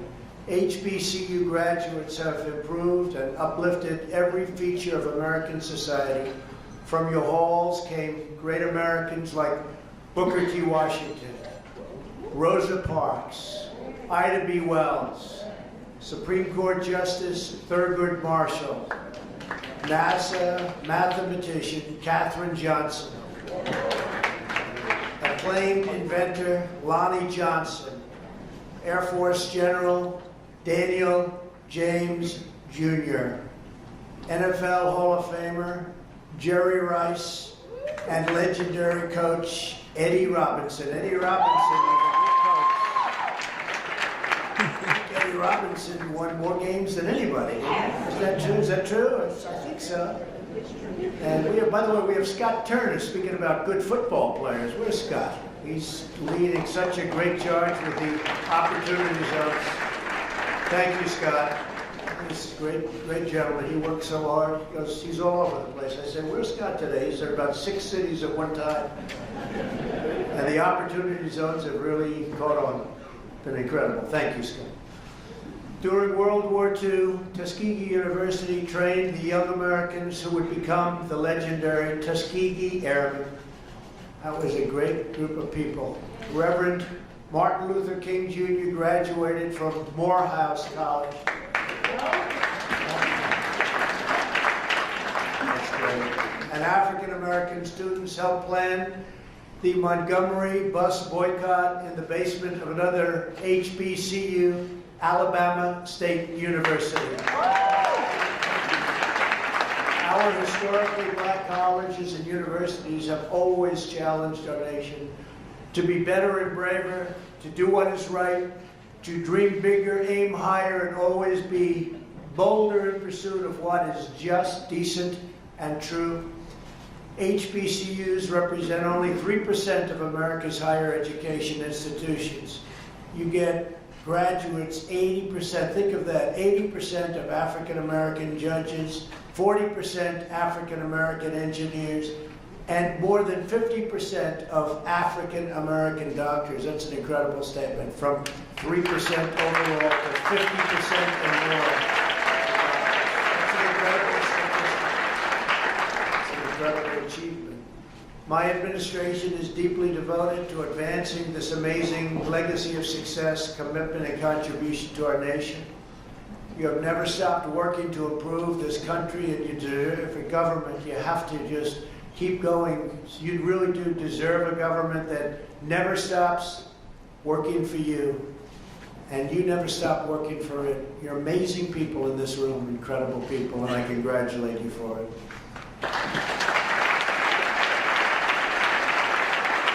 That is why in my first weeks in office, I took action to make HBCUs a top priority once again.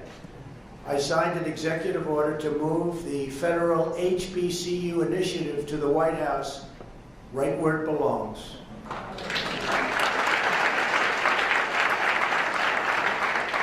Over the past 2.5 years, we have listened and learned from you, and we have taken very, very major action. I think you know that.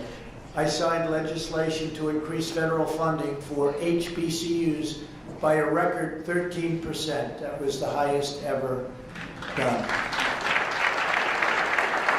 When members of the Thurgood Marshall College Fund asked us to lift the ban on Pell Grants for summer classes, I included that change in my budget, and we worked with Congress and we got it done.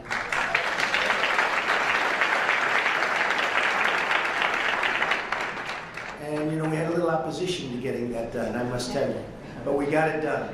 In the fall of 2017, we met with leaders of HBCUs devastated by Hurricane Katrina, Dillard University, Southern University at New Orleans, Tougaloo College, Xavier University of Louisiana, and less than a year later, my administration took action to fully forgive their disaster loans so these colleges could get out of debt and back to their critical mission of educating our nation's future leaders, and truly great leaders they will be. So congratulations.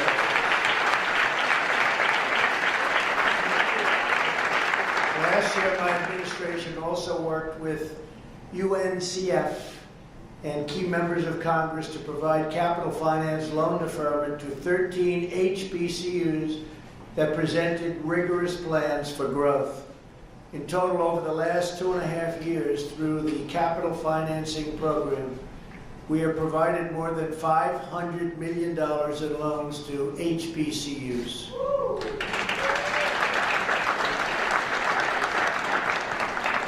A very good interest rate, I might add. Right here in our nation's capital, we delivered an additional grant of $15 million to the only federally chartered HBCU, a great school with a great reputation that was already mentioned once today, Howard University. I signed a farm bill that included more than $100 million for scholarships, research, and centers of excellence at historically black colleges and universities that are land-grant institutions, $100 million. And thanks to Secretary DeVos' leadership and her work with many of you, we've also made unprecedented progress to reduce unnecessary regulatory burdens so that your institutions are free to innovate and offer more flexible options for the students. And you're doing that. You're doing a lot of great options. I looked at some before. You've got a lot of really great options, and that's what you need. Today, I'm thrilled to announce another major action we're taking to protect HBCUs. Previously, federal law restricted more than 40 faith-based HBCUs and seminaries from fully accessing federal support for capital improvement projects. This meant that your faith-based institutions, which have made such extraordinary contributions to America, were unfairly punished for their religious beliefs. Did we know that? Did everybody know that? Because that was not good. This week, our Department of Justice has published an opinion declaring such discriminatory restrictions as unconstitutional.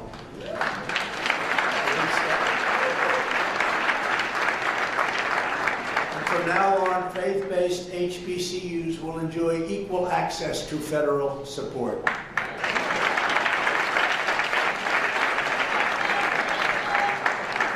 When I came into office, I directed the entire federal government to develop a strategy to support historically black colleges and universities. Today, 32 federal departments and agencies have released statements of priority that are helping your institutions receive resources and support that you deserve.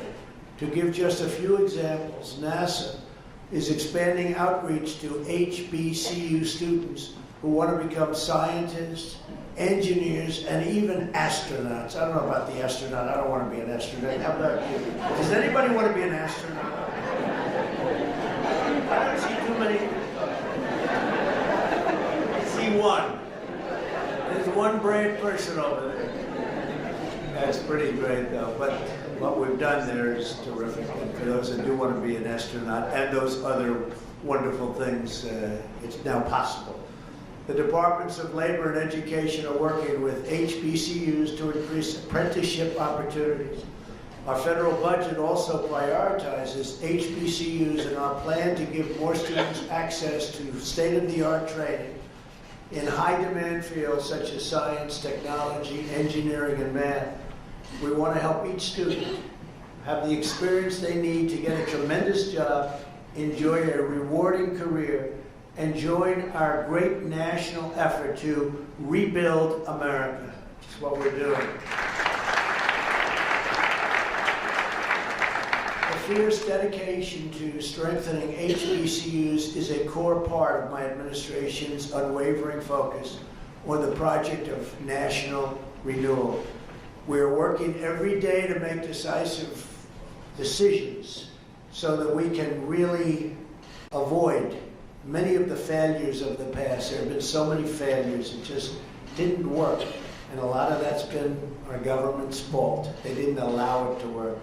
We're fixing decades of mistakes made by politicians in both parties who put the needs of other countries before our own country and who put special interests before the interests of everyday, hardworking Americans. Past leaders spent trillions of dollars in the Middle East, but they let our citizens suffer. our middle class languish, and our neighborhoods fall into total disrepair. And they didn't take care of our colleges. I mean, our colleges at different levels. They didn't take care of a lot of things. The Washington establishment enacted ruinous trade policies that devastated millions of hardworking families and inflicted deep economic pain on many African American communities. Both leaders in both parties let China and other nations loot our jobs, raid our factories, and shatter the dreams of our citizens.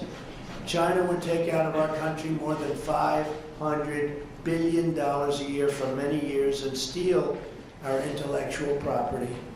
Things are much different today. More than 500,000 African Americans lost good-paying manufacturing jobs after a twin disasters of NAFTA and China's entrance into the WTO, that's the World Trade Organization.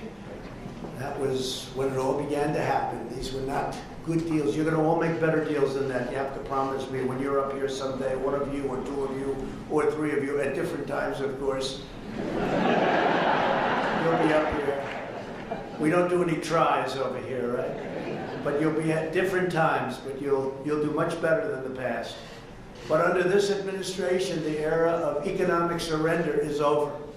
We're bringing back our jobs, we're bringing back our wealth, and we're bringing back our dignity.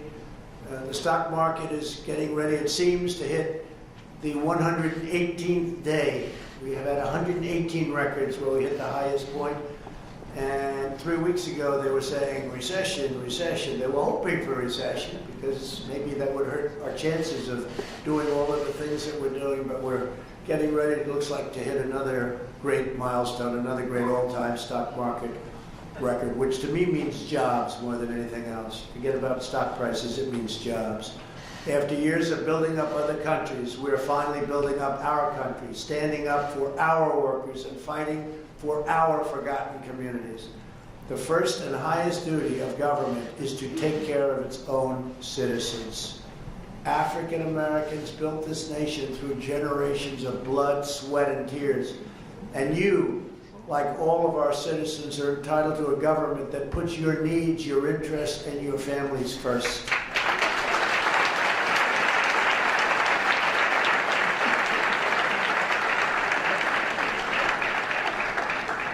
The first agenda and the America First agenda is about the sacred bonds of love and loyalty that unite all Americans. That is why we're joining forces with HBCUs to invest in the workforce of the future. Our pledge to the American worker has already secured commitments for 13 million employment and training opportunities for American citizens. It's been an incredible success.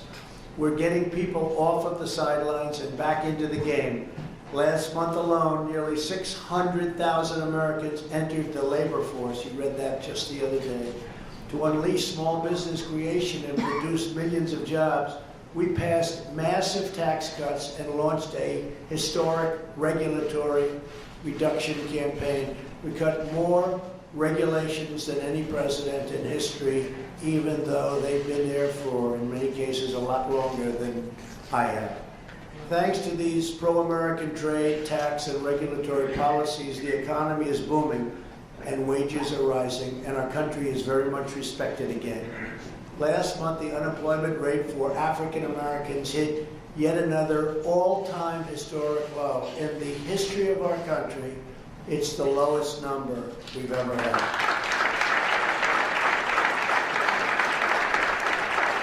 And this is very exciting, especially for the folks in the room and those young folks over there that are so great and so smart.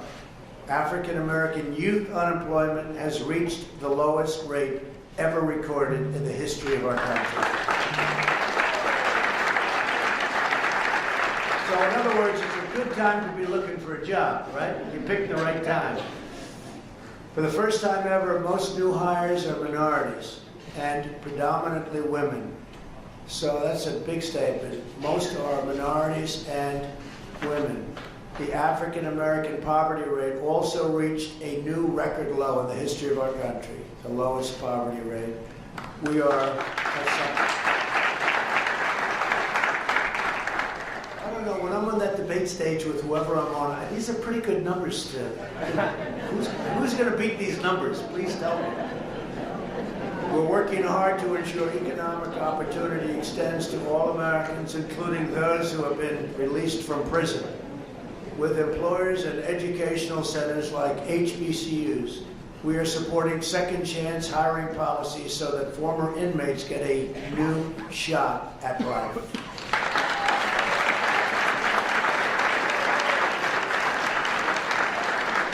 We're very proud of this. I have to say that it's never been like this before. There's never been anything where you get out of prison and they weren't able to find jobs. They had that stigma. They weren't able to find a job. Nobody would hire them. And today, a lot of it has to do with the fact that the employment numbers are just about record low for our country.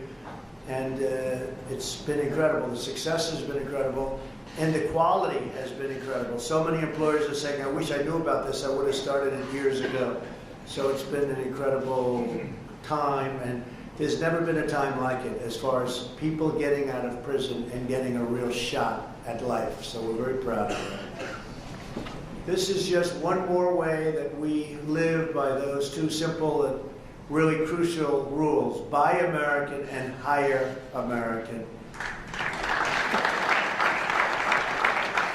For this reason, we are also pursuing immigration reforms to protect jobs and wages for American workers, especially those who have been left behind.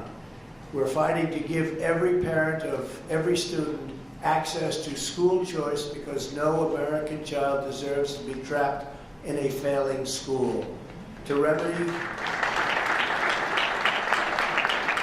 remedy unfair sentencing laws that disproportionately hurt African Americans, last year I proudly signed groundbreaking Criminal Justice Reform into law, a bipartisan First Step Act. So we signed that just recently. We were never able to get it, and we got it. We've taken historic action to confront the opioid crisis, and last year our nation saw the first decline in drug overdose deaths in more than 30 years. My administration has such a big thing, such a problem for our country, and such a problem for countries all over the world. It's a tremendous problem, the drug problem. My administration has also launched an unprecedented campaign to spur investment and revitalization in our country's most underserved communities. Under this vital initiative, America's governors have designated nearly 9,000 communities as opportunity zones, and that's where Scott has been so incredible. About half of all of the HBCUs are located in these opportunity zones. Scott, come up here for a second. Just come up. This guy is so unbelievable, the job he's doing. I only asked, do you sleep? But they asked me that question too. Do you sleep? He sleeps, I think, maybe less than I do. Come on up, Scott.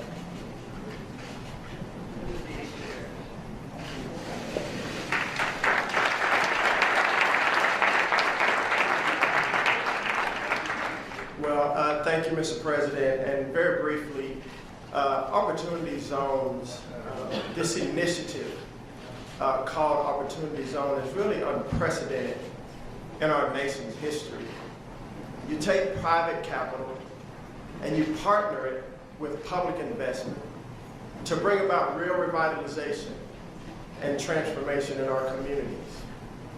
And it's unique because it's not just economic development, it's community development. See, poverty, it has no favor. Poverty is in the Black community, it's in the white community, it's urban, it's rural, it's tribal, it's suburban. We've been to 38 cities in the last 15 weeks. And I've seen some of the worst cities in our country, from coast to coast, tip to tip, and even in the heartland. And one thing I've learned is that poverty does not care what you look like. It doesn't care where you come from. But I've had an old saying that I like to teach my son: we fight fire with fire. The name of this council is the White House Opportunity and Revitalization Council. Revitalize means to imbue with new life. It means to reinvigorate, to re-energize. Revitalization also has no color. Revitalization has no party, ladies and gentlemen. Revitalization starts in the heart of every man and every woman. And our goal here, our mission, and thank President Trump and his administration for the courage and the vision for this. Our mission is, yes, it's job creation, it's new businesses, it's housing, but it is the eradication of poverty in our nation, a systemic problem that has crippled this nation for a long time. But we're here and we need all of you. We spoke to the HBCU conference yesterday. We need everyone in this room, one, to pray for our leadership, to pray what we're doing. And number two, see how you can get involved to bring about revitalization where you live. Doesn't matter, black, white, Democrat, Republican, doesn't matter. Revitalization starts in the heart. I'm grateful to steward this council, and I'm going to try to reach as many people as we can. Because at the end of the day, long after all of us are gone to glory, this has to have a generational impact, and history will tell the story of revitalization.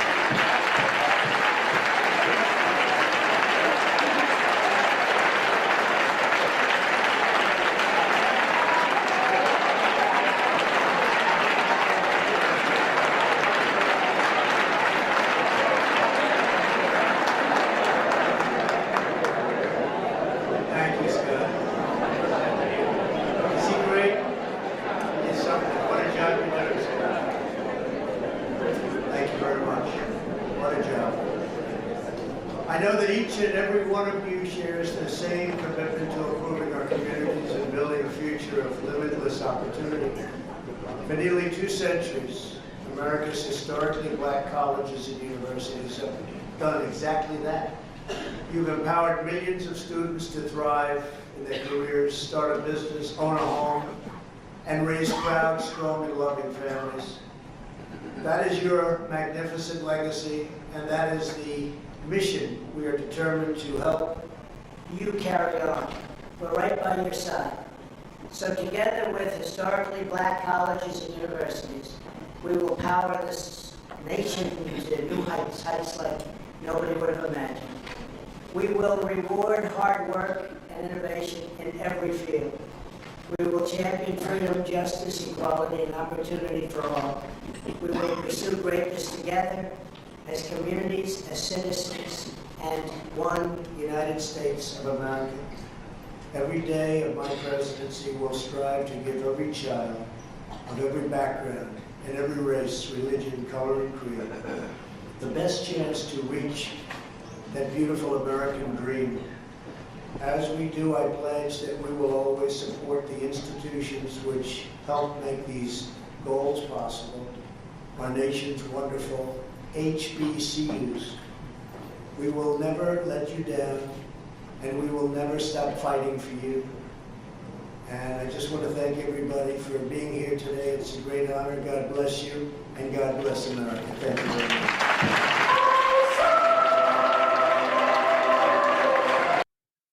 Shout out to everybody watching the live show. You know what time it is.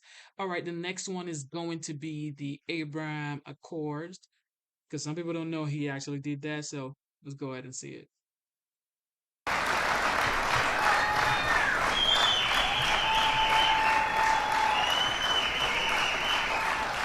Thank you very much. Please. Thank you.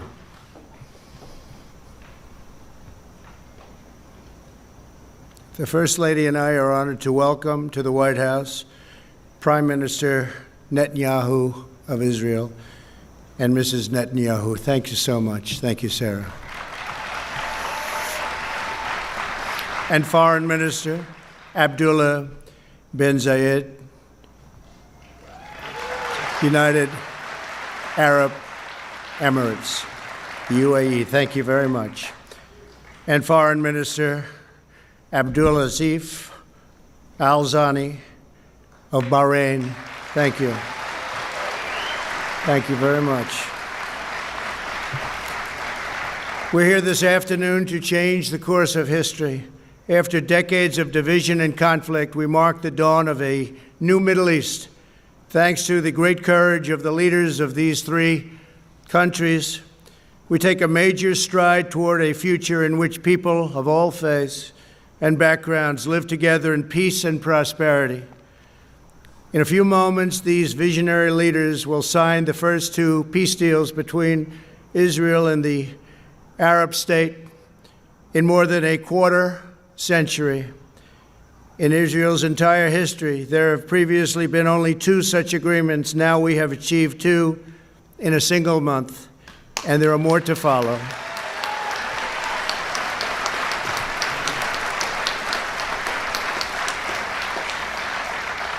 Israel, the United Arab Emirates, and Bahrain will establish embassies, exchange ambassadors, and begin the cooperate and work together so strongly to cooperate as partners across the broad range of sectors, from tourism to trade and healthcare to security. They're going to work together. They are friends. The Abraham Accords also opened the door for Muslims around the world to visit the historic sites in Israel and to peacefully pray at Al-Aqsa Mosque in Jerusalem, the third holiest site in Islam.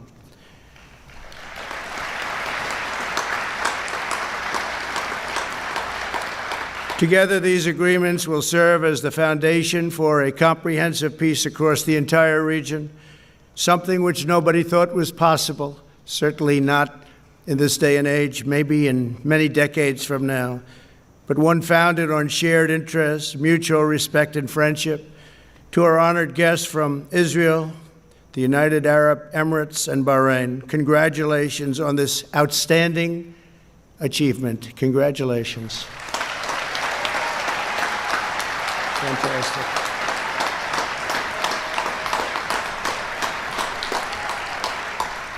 I also want to thank Vice President Mike Pence. Thank you, Mike. Great job. Secretary of State Mike Pompeo. Mike, thank you very much.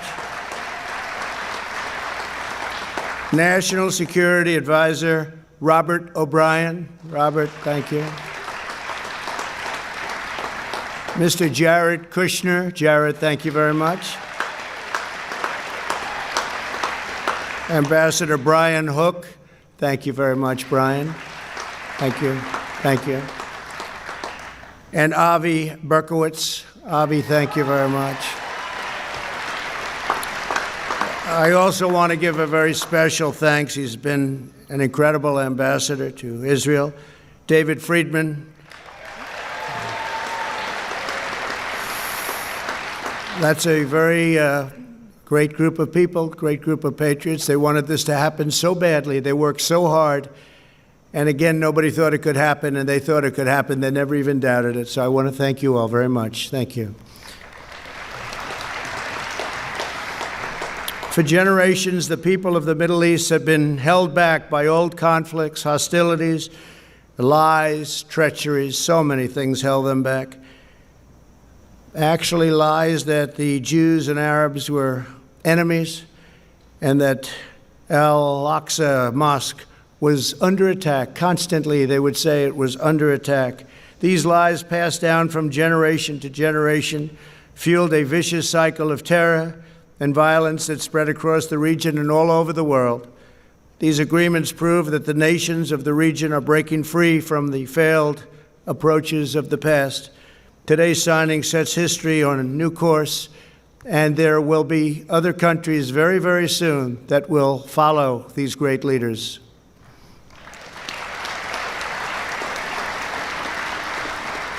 The people of the Middle East will no longer allow hatred of Israel to be fomented as an excuse for radicalism or extremism, so important. And they'll no longer allow the great destiny of their region to be denied. On my first foreign trip as president, I had the honor of addressing the leaders of more than 54 Arab and Muslim nations in Saudi Arabia. My message that day was very simple. I urge the nations of the Middle East to set aside their differences, unite against the common enemy of civilization, and work together toward the noble aims of security and prosperity. I offered America's friendship. I offered America's help. But I said clearly that the nations of the regions had to decide what kind of a future they wanted for their children and for their families and for their nation itself. No one could make that choice for them. They had to do that themselves. Today, the world sees that they're choosing cooperation over conflict, friendship over enmity, prosperity over poverty, and hope over despair. They are choosing a future in which Arabs and Israelis, Muslims, Jews, and Christians can live together, pray together, and dream together, side by side in harmony, community, and peace. Once again, let me congratulate the people of Israel, the people of the United Arab Emirates, and the people of the Kingdom of Bahrain. God bless you all. This is an incredible day for the world. This is a really wonderful and beautiful occasion. I want to thank all of the members of Congress for being here, senators, congressmen, congresswomen. We just appreciate it so much. Everybody wanted to be here. It's a very important day for the world. It's a very important day for peace.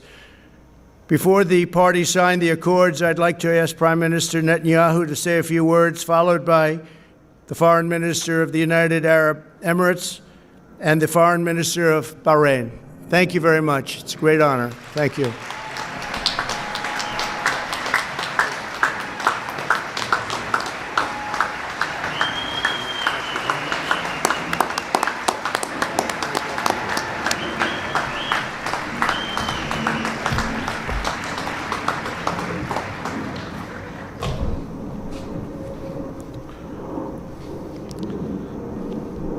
Our dear friend, President Trump, First Lady Melania Trump,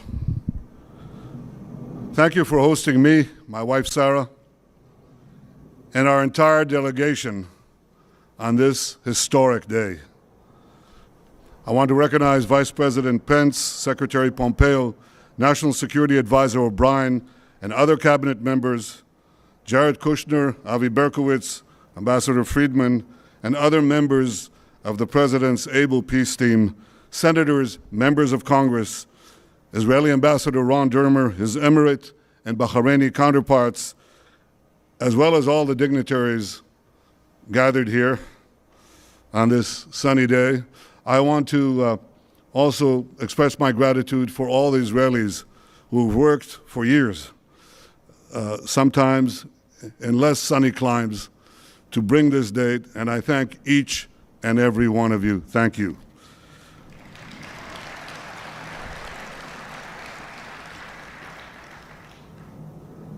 Ladies and gentlemen, Mr. President, this day is a pivot of history. It heralds a new dawn of peace. For thousands of years, the Jewish people have prayed for peace.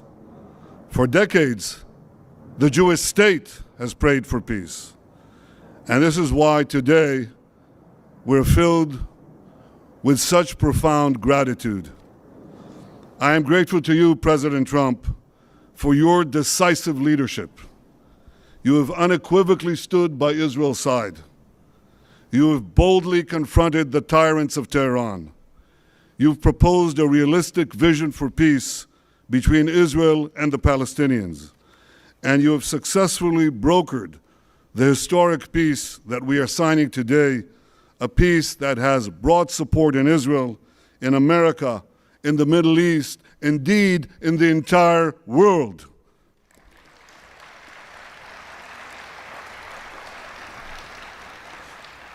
I am grateful to Crown Prince Mohammed bin Zayed of the United Arab Emirates and to you, Foreign Minister Abdullah bin Zayed.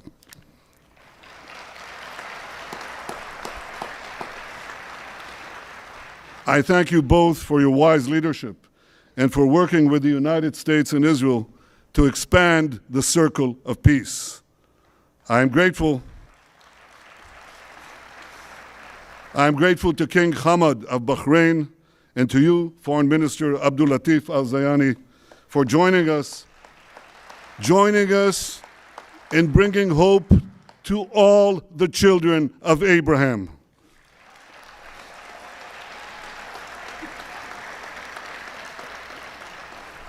To all of Israel's friends in the Middle East, those who are with us today and those who will join us tomorrow, I say, Assalamu alaikum.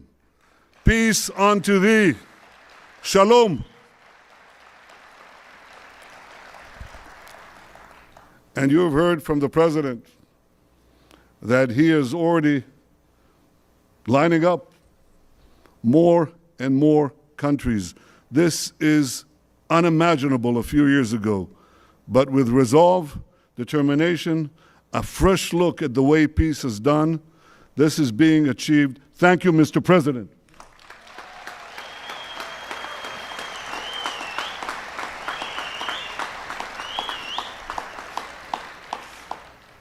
Ladies and gentlemen, the people of Israel well know the price of war. I know the price of war. I was wounded in battle. A fellow soldier, a very close friend of mine, died in my arms.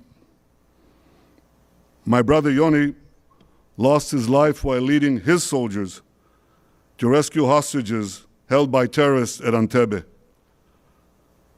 My parents' grief over the loss of Yoni was unrelieved until their dying day. And over the years, when I've come to console the families of Israel's fallen soldiers and victims of terror, I have seen that same grief countless times. And this is why I am so deeply moved to be here today. For those who bear the wounds of war, cherish the blessings of peace.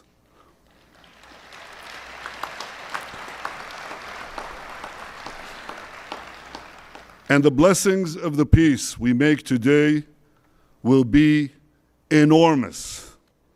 First, because this peace will eventually expand to include other Arab states, and ultimately, it can end the Arab-Israeli conflict once and for all.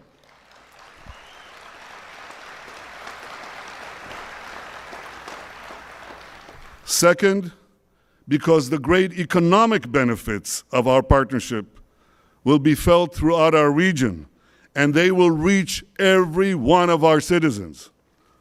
And third, because this is not only a peace between leaders, it's a peace between peoples. Israelis, Emiratis, and Bahrainis are already embracing one another. We are eager to invest in a future of partnership, prosperity, and peace. We've already begun to cooperate on combating Corona, and I'm sure that together we can find solutions to many of the problems that afflict our region and beyond. So despite the many challenges and hardships that we all face, despite all that, let us pause for a moment to appreciate this remarkable day. Let us rise above any political divide. Let us put all cynicism aside. Let us feel, on this day, the pulse of history. For long after the pandemic is gone, the peace we make today will endure. Ladies and gentlemen, I have devoted my life to securing Israel's place among the nations to ensure the future of the one and only Jewish state. To accomplish that goal, I work to make Israel strong, very strong. For history has taught us that strength brings security, strength brings allies, and ultimately, and this is something President Trump has said again and again, ultimately, strength brings peace.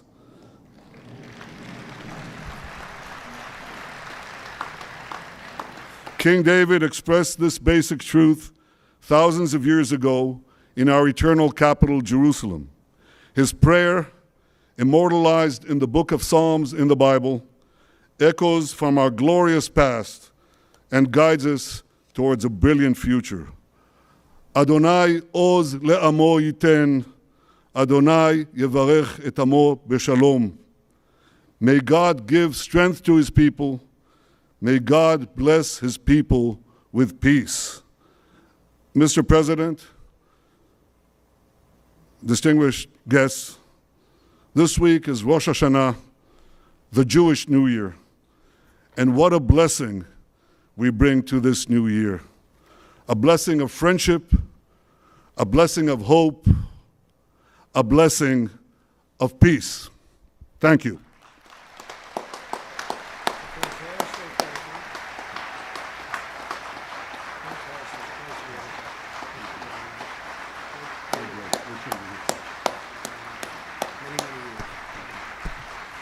Ladies and gentlemen, His Highness, the Minister of Foreign Affairs and International Cooperation of the United Arab Emirates.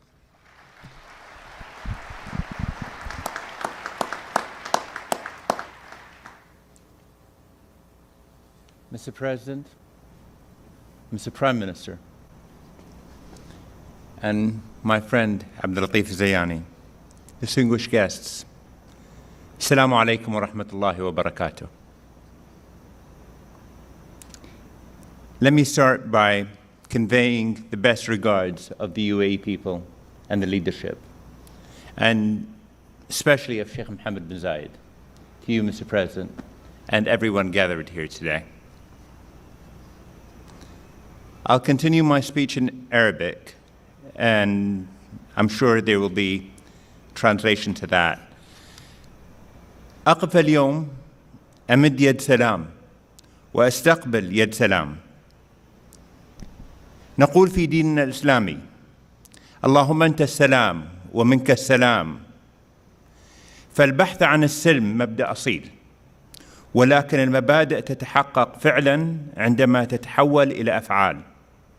وها نحن اليوم نشهد فعلا سوف يغير الشرق الأوسط وسيبعث الأمل حول العالم. I stand here today to extend a hand of peace and receive a hand of peace. In our faith, we say, O God, you are peace, and from you comes peace. The search for peace is an innate principle, yet principles are effectively realized when they are transformed into action. Today, we are already witnessing a change in the heart of the Middle East, a change that will send hope around the world.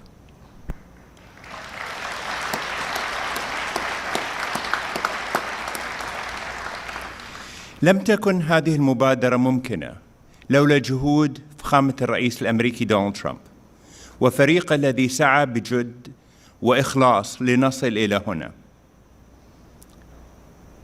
وهنا لابد لي أن أشير إلى صديقي وزير الخارجية مايك بومبيو، وصديقي جاريد كوشنر كبير مستشاري الرئيس الأمريكي، وكل المخلصين لمبدأ السلام في الولايات المتحدة الذين سعوا لتحقيق هذا الإنجاز الكبير. شكرا لكم. This initiative would not have been possible without the efforts of His Excellency President Donald Trump and his team, who worked hard and sincerely for us all to reach here. Most notably, my counterpart, Secretary of State Mike Pompeo, and Jared Kushner, Senior Advisor to the President of the United States, and all those who are genuine about the principle of peace in the United States, who have strived to realize this major achievement. Thank you.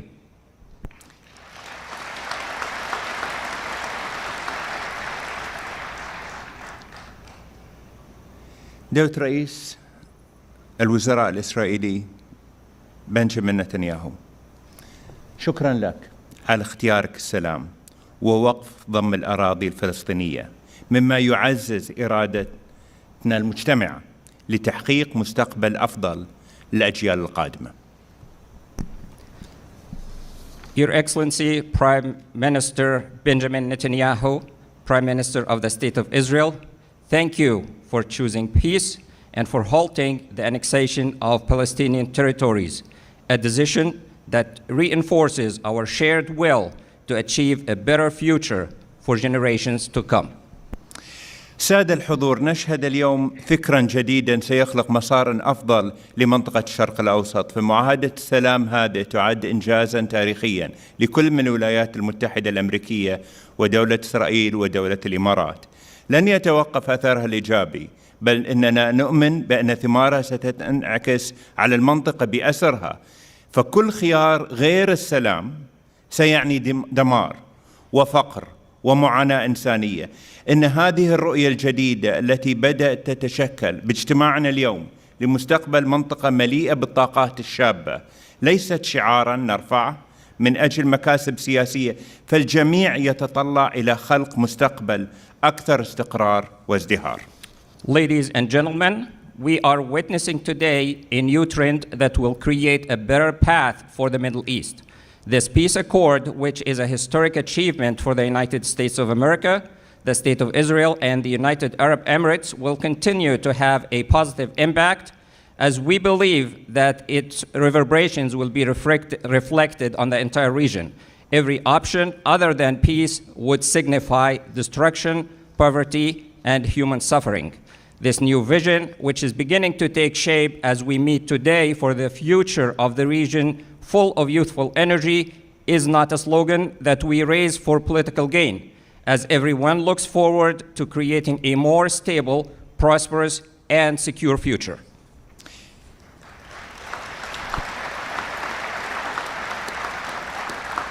في زمن يسود فيه العلم يتطلع شباب المنطقة ليكونوا جزءاً من هذا الحراك الإنساني، وكم يسعدنا أن تكون الإمارات جزءاً من قوة الدفع هذا نحو الاستقرار ونمو الطاقات البشرية في مقاربة حضارية جديدة تفتح أبواب الفرص على مصراعيها ليستفيد منها محبي السلام والازدهار والمستقبل. فمجتمعاتنا اليوم تمتلك مقومات التنمية الإنسانية الحديثة من بنية تحتية واقتصاد متين وإنجازات علمية تؤهلها للنهوض بمستقبل الشرق الأوسط. At a time when science is prevailing, the region's youth are looking forward to taking part in this great humanitarian movement. We are pleased that the United Arab Emirates will be part of the momentum towards stability and the growth of human potential in a new civilized approach that opens wide the doors of opportunity for those who look forward towards peace, prosperity, and the future. Our societies today possess the foundation. Ladies and gentlemen, the Minister of the Foreign Affairs of the Kingdom of Bahrain.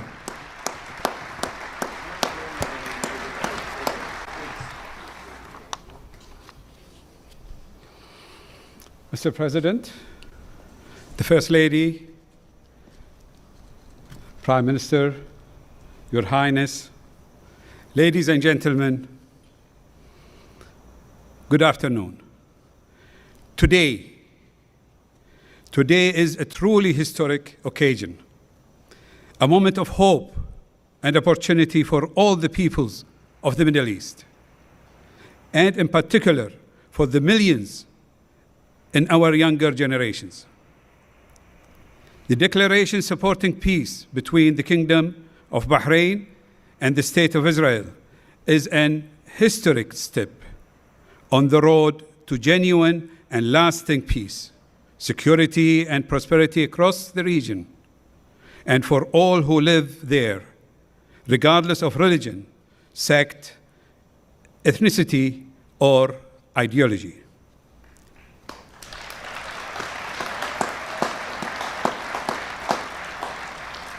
For too long, the Middle East has been set back by conflict and mistrust, causing untold destruction and thwarting the potential of generations of our best and brightest young people.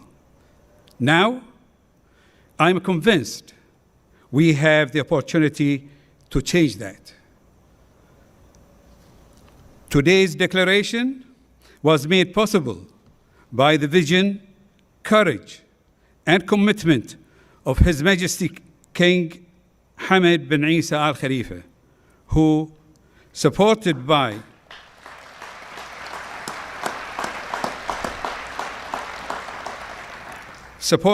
the people of Bahrain, has protected, institutionalized, and enhanced Bahrain's centuries-old spirit of coexistence and harmony, and has the wisdom to recognize that genuine cooperation is the most effective means to achieve peace and to safeguard legitimate rights.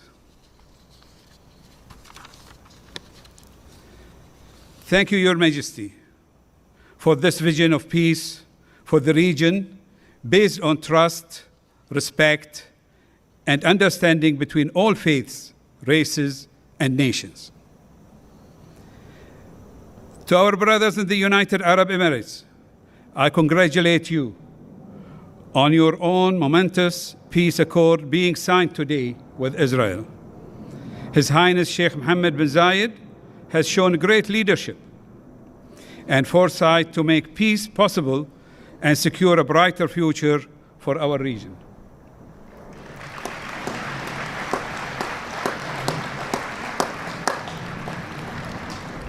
For the State of Israel and Prime Minister Netanyahu, we welcome and appreciate these steps from you and your government, recognizing that enduring peace and security is only possible through a genuine engagement that protects the rights and interests of countries and peoples in the region.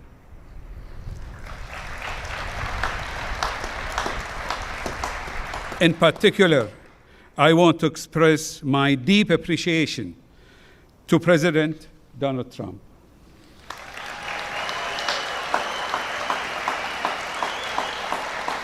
And his administration. Mr. President, your statesmanship and tireless efforts have brought us here today and made peace a reality.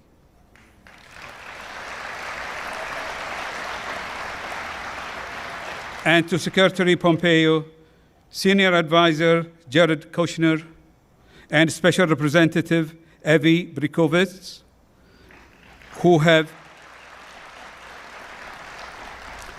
and others, many others, who have carried out their mandates with dedication and skill. Ladies and gentlemen, today's agreement is an important first step, and it is now incumbent on us to work urgently and actively to bring about the lasting peace and security our peoples deserve. A just, comprehensive, and enduring two-state solution to the Palestinian-Israeli conflict will be the foundation, the bedrock of such peace. We have shown today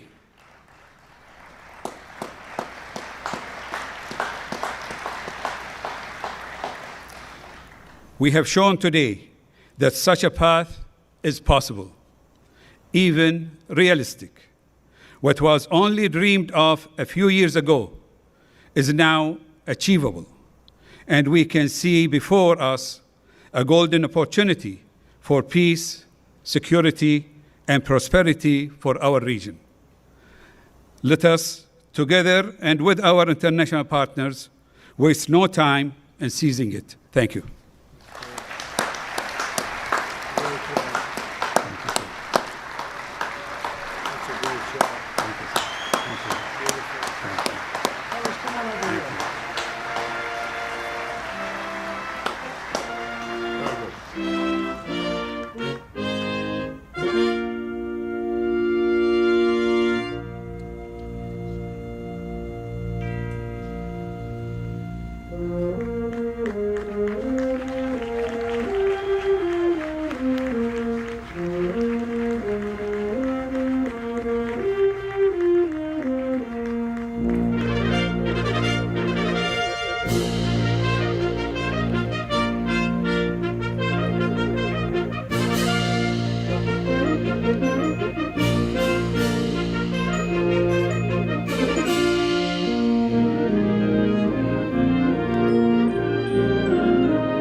the President of the United States, the Prime Minister of the State of Israel, and His Highness, the Minister of Foreign Affairs and International Cooperation of the United Arab Emirates, will sign a treaty of peace, diplomatic relations, and full normalization. They will each sign 3 copies, one in English, Hebrew, and Arabic. We kindly ask that all guests remain seated for the signing of the documents.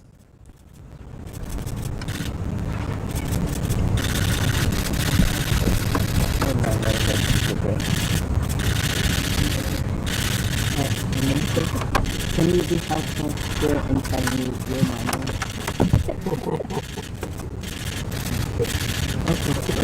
You do the same for me in Arabic. I will. So, which one is mine? Thank you. That one.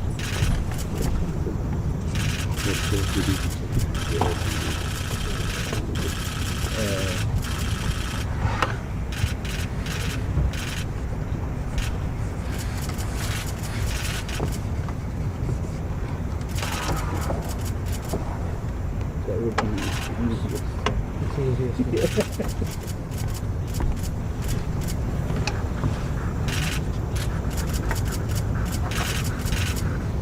Just go like that. 26 years. Can we flip them over or can we turn them up?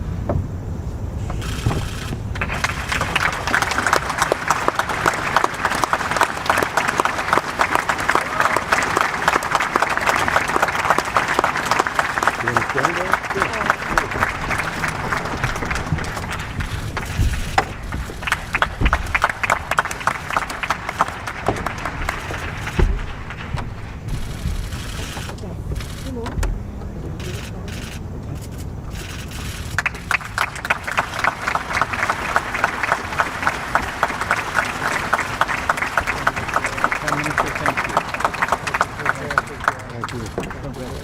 Congratulations.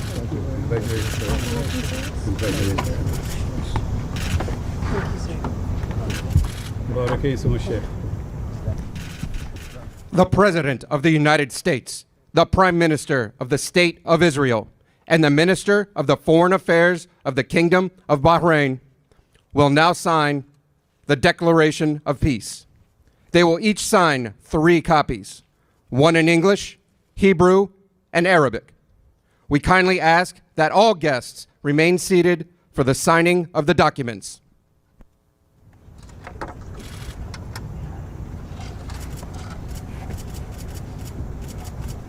You're keeping this one. Keep it. Pass down here, right?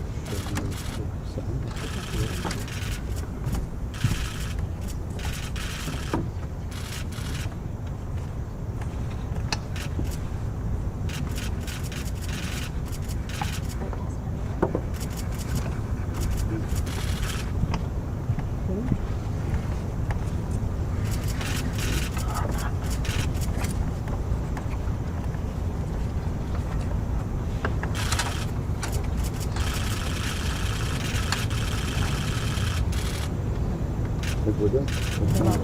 Sure? Yes.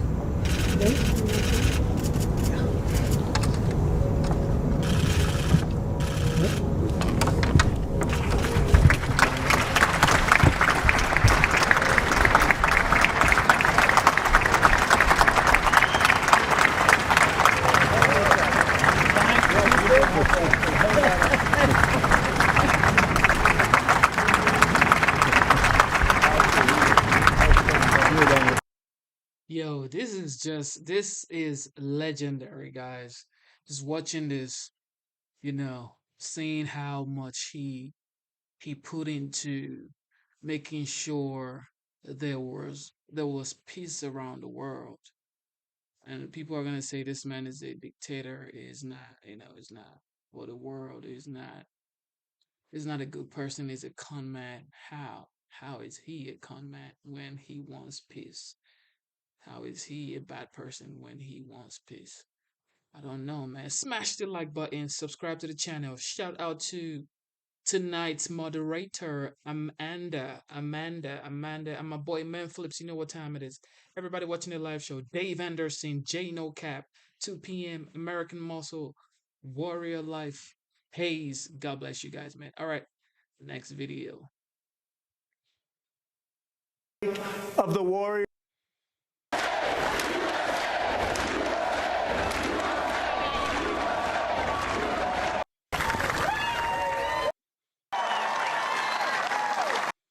Who proudly defend our flag, the brave men and women of the United States military.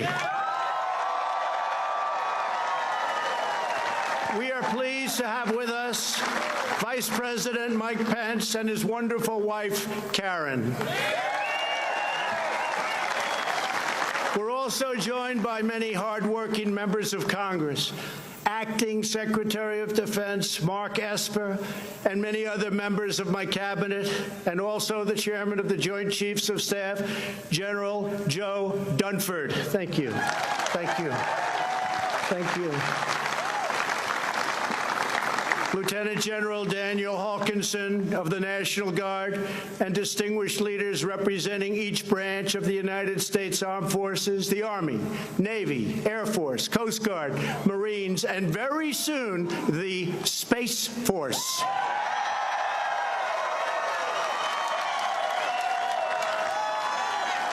As we gather this evening, in the joy of freedom, we remember that all share a truly extraordinary heritage. Together, we are part of one of the greatest stories ever told, the story of America. It is the epic tale of a great nation whose people have risked everything for what they know is right and what they know is true. It is the chronicle of brave citizens who never give up on the dream of a better and brighter future. And it is the saga of 13 separate colonies that united to form the most just and virtuous republic ever conceived. On this day, 243 years ago, our founding fathers pledged their lives, their fortunes, and their sacred honor to declare independence and defend our God-given rights.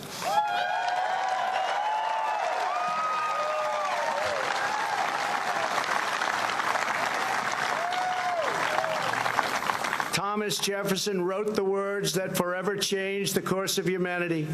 We hold these truths to be self-evident, that all men are created equal, that they are endowed by their Creator with certain unalienable rights, that among these are life, liberty, and the pursuit of happiness.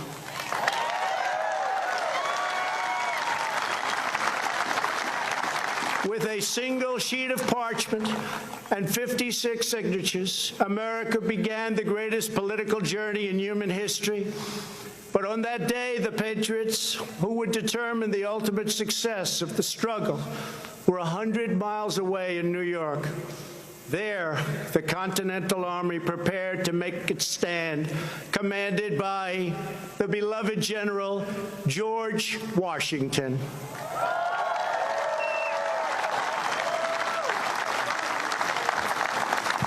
As the delegates debated the Declaration in Philadelphia, Washington's army watched from Manhattan as a massive British invading fleet loomed dangerously across New York Harbor.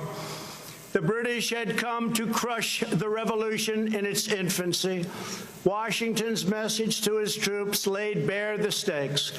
He wrote, "The fate of unborn millions will now depend under God on the courage and conduct of this army. We have therefore to resolve to conquer or die."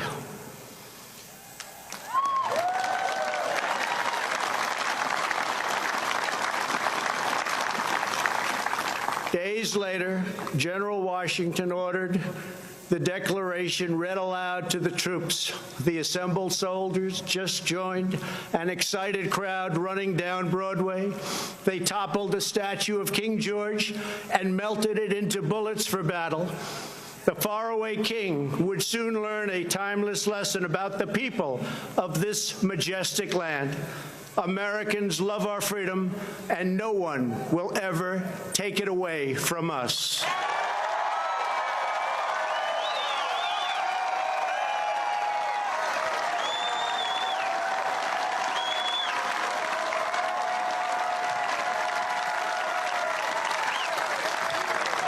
That same American spirit that emboldened our founders has kept us strong throughout our history. To this day, that spirit runs through the veins of every American patriot. It lives on in each and every one of you here today. It is the spirit, daring and defiance, excellence and adventure, courage and confidence, loyalty and love that built this country into the most exceptional nation in the history of the world. And our nation is stronger today than it ever was before. It is its strongest now.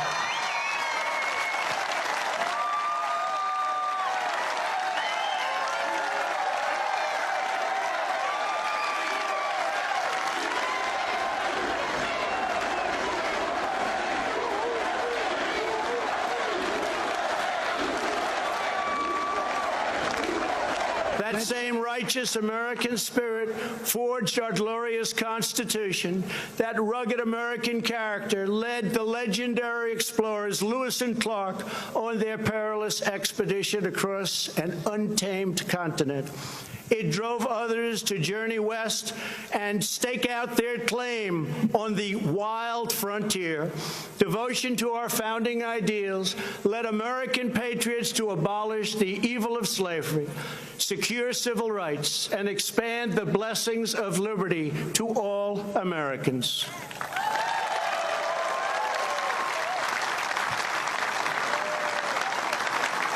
This is the noble purpose that inspired Abraham Lincoln to rededicate our nation to a new birth of freedom and to resolve that we will always have a government of, by, and for the people.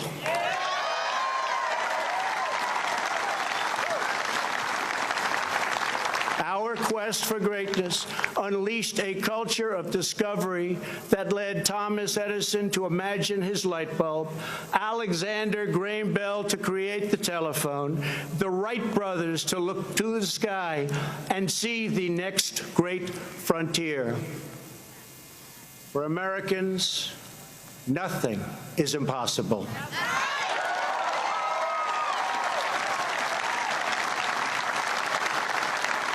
Exactly 50 years ago this month, the world watched in awe as Apollo 11 astronauts launched into space with a wake of fire and nerves of steel and planted our great American flag on the face of the moon.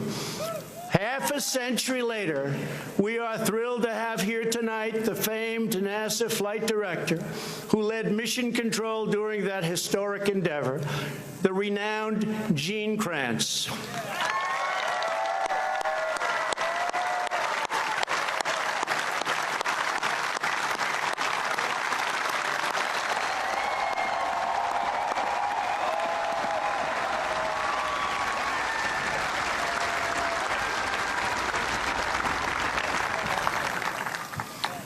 Gene, I want you to know that we're going to be back on the moon very soon, and someday soon we will plant the American flag on Mars. It's happening, Gene. It's happening.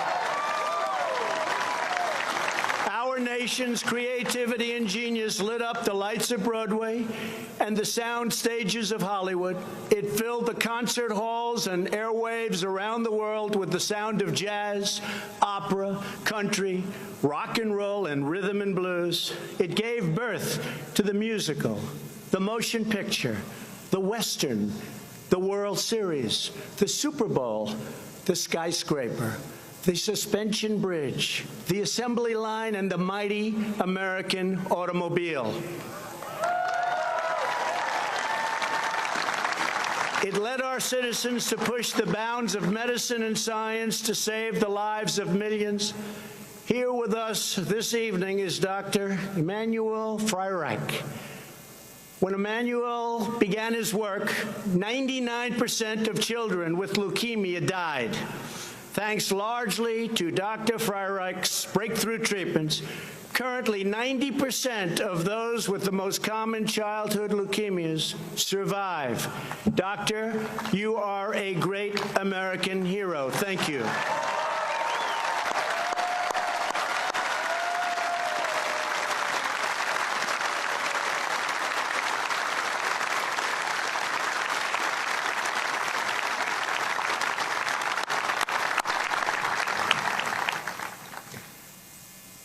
Americans always take care of each other. That love and unity held together the first pilgrims. It forged communities on the Great Plains. It inspired Clara Barton to found the Red Cross, and it keeps our nation thriving today. Here tonight, from the Florida Panhandle, is Tina Belcher. Her selfless generosity over 3 decades has made her known to all as Mrs. Angel. Every time a hurricane strikes, Mrs. Angel turns her tiny kitchen into a disaster relief center. On a single day after Hurricane Michael, she gave 476 people a warm meal. Mrs. Angel, your boundless heart inspires us all. Thank you.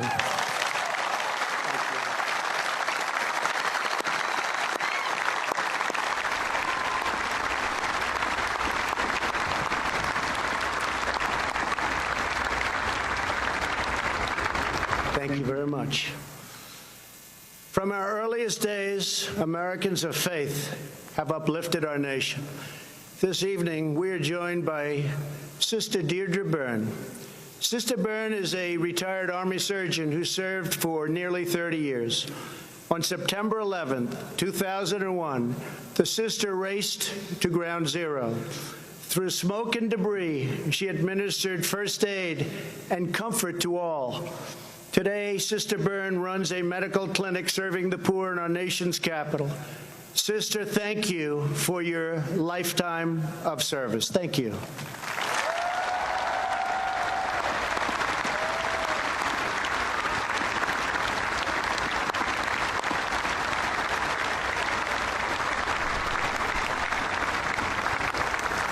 Our nation has always honored the heroes who serve our communities. The firefighters, first responders, police, sheriffs, ICE, Border Patrol, and all of the brave men and women of law enforcement. On this July 4th, we pay special tribute to the military service members who laid down their lives for our nation. We are deeply moved to be in the presence this evening of Gold Star families whose loved ones made the supreme sacrifice. Thank you. Thank you.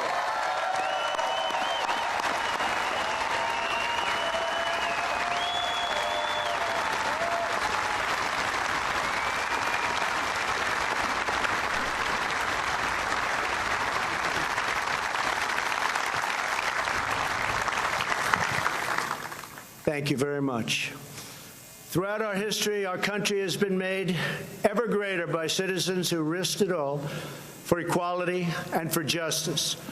100 years ago this summer, the women's suffrage movement led Congress to pass the constitutional amendment giving women the right to vote.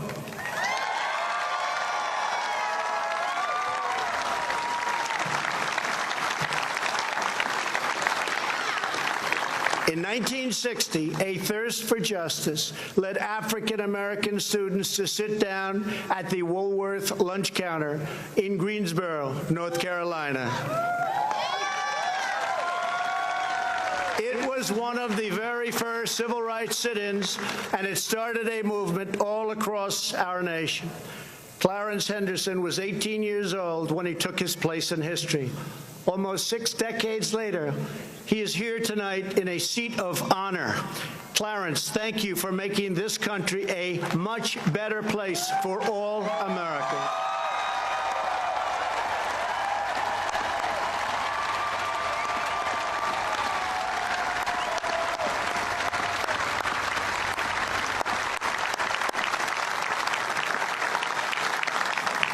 In 1963, Reverend Martin Luther King Jr.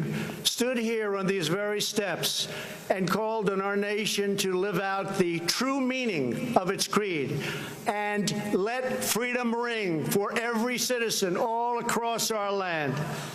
America's fearless resolve has inspired heroes who defined our national character, from George Washington, John Adams, and Betsy Ross to Douglas, Frederick Douglass, the great Frederick Douglass, Harriet Tubman, Amelia Earhart, Douglas MacArthur, Dwight Eisenhower, Jackie Robinson, and, of course, John Glenn. It has willed our warriors up mountains and across minefields. It has liberated continents, split the atom, and brought tyrants and empires to their knees. Here with us this evening is Earl Morse. After retiring from the Air Force, Earl worked at a VA hospital in Ohio. Earl found that many World War II veterans could not afford to visit the memorial on the National Mall. So Earl began the very first honor flights that have now brought over 200,000 World War II heroes to visit America's monument. Earl, thank you. We salute you. Thank you.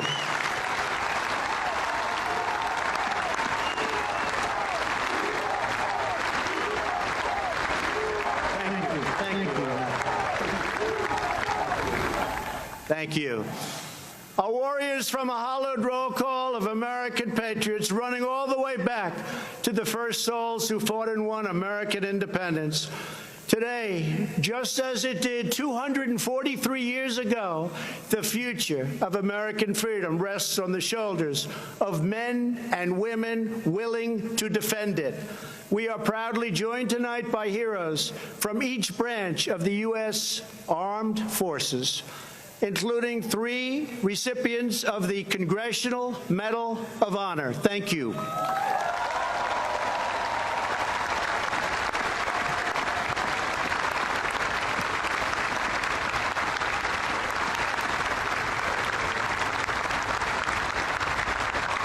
They and thousands before us served with immense distinction, and they loved every minute of that service. To young Americans across our country, now is your chance to join our military and make a truly great statement in life, and you should do it.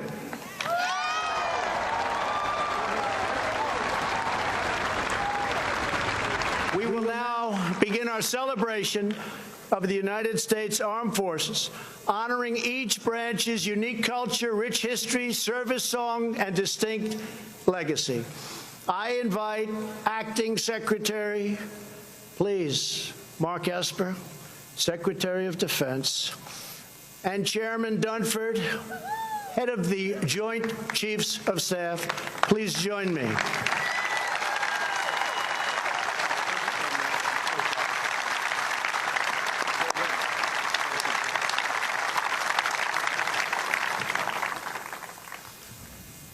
In August of 1790, by request of George Washington and Alexander Hamilton, Congress established a fleet of 10 swift vessels to defend our shores. These revenue cutters would fight pirates, stop smugglers, and safeguard our borders.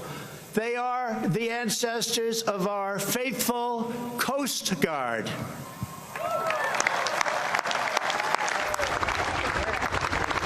When our ships were seized and sailors kidnapped by foreign powers in 1812, it was a revenue cutter, the swift schooner Thomas Jefferson, that swept in to capture the first British vessel of the war.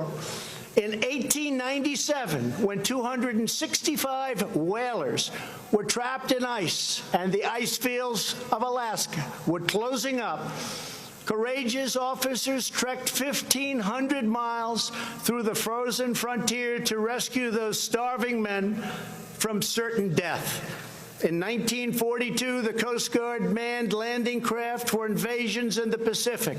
When the enemy attacked U.S. Marines from the shores of Guadalcanal, Coast Guard Signalman First Class Douglas Munro used his own boat to shield his comrades from pounding gunfire. Munro gave his life. Hundreds of Marines were saved. As he lay dying on the deck, his final question embodied devotion that sails with every Coast Guardsman. Did they get off? On D-Day, the Coast Guard's famous Matchbox fleet served valiantly through every hour of the greatest amphibious invasion in the history of our country.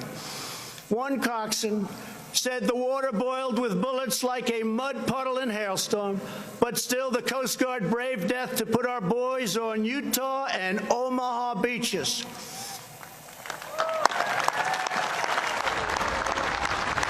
Every Coast Guardsman is trusted to put service before all. Coasties plunge from helicopters and barrel through pouring rain and crashing waves to save American lives. They secure our borders from drug runners and terrorists in rough seas, at high speeds. Their sharpshooters take out smugglers' engines with a single shot. They never miss. When the red racing stripes of a Coast Guard vessel break the horizon, when their chopper blades pierce the sky, those in distress know that the help is on their way, and our enemies know their time has come.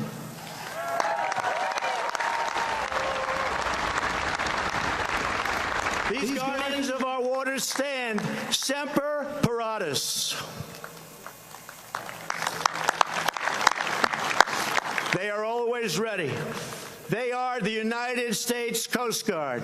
Representing the Coast Guard today, you will soon see an HH-60 Jayhawk helicopter based at Coast Guard Air Station Clearwater, along with an HH-65 Dolphin from Air Station Atlantic City and an HC-144 Ocean Sentry from Air Station Miami.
Thank you. Thank you to the Coast Guard. On a cold December morning in 1903, a miracle occurred over the dunes of Kitty Hawk, North Carolina, when two bicycle makers from Ohio defied gravity with a 12-horsepower engine, wings made of cotton, and just a few dollars in their pockets. Just 6 years later, America was training its first pilots to take these magnificent machines up and over the field of battle. In World War I, our flyboys rushed the skies of Europe, and aces like Eddie Rickenbacker filled hearts and headlines with tales of daring duels in the clouds. General Billy Mitchell saw the promise of this technology and risked court-martial in his quest for an independent Air Force. He was proven right when empires across the oceans tried to carve up the world for themselves. And America stood in the way. We wouldn't let it happen.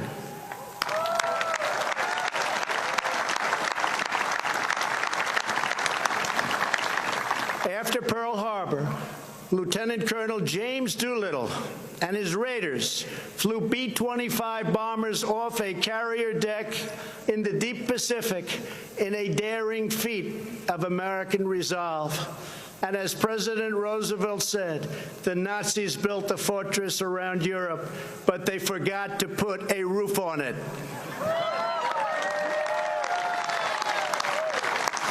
So we crushed them all from the air.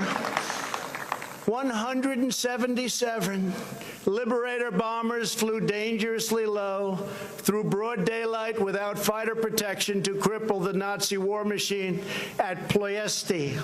More than 300 airmen gave their lives to destroy the enemy oil refineries, and 5 pilots were awarded the Congressional Medal of Honor for their actions in that single raid.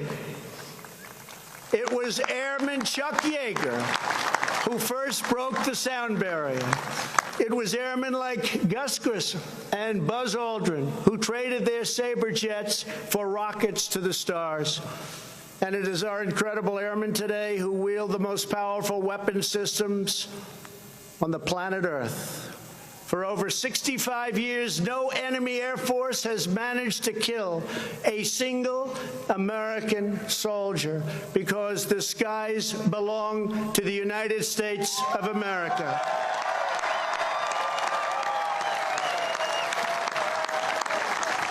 No enemy has attacked our people without being met by a roar of thunder and the awesome might of those who bid farewell to earth and soar into the wild blue yonder. They are the United States Air Force. Representing the Air Force, you will soon see beautiful, brand new F-22 Raptors from Langley Air Force Base in Virginia, and one magnificent B-2 stealth bomber from Whiteman Air Force Base in Missouri.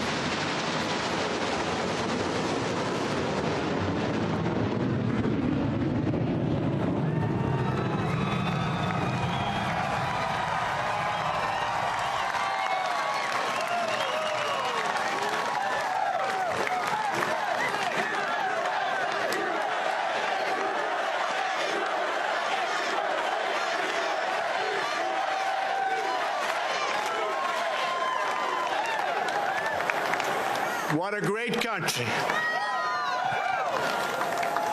In October of 1775, the Continental Congress ordered the construction of 2 swift sailing vessels, each carrying 10 cannons and 80 men to sail eastward. Our young fleet tested their sea legs against the most powerful navy the world has ever seen. John Paul Jones, America's first great naval hero, said, "I wish to have no connection with any ship that does not sail fast, for I intend to go in harm's way." He got his wish many times when his ship was shot into pieces off the coast of England by a British vessel and her 4 dozen guns. When demanded to surrender, Jones very famously declared, "I have not yet begun to fight."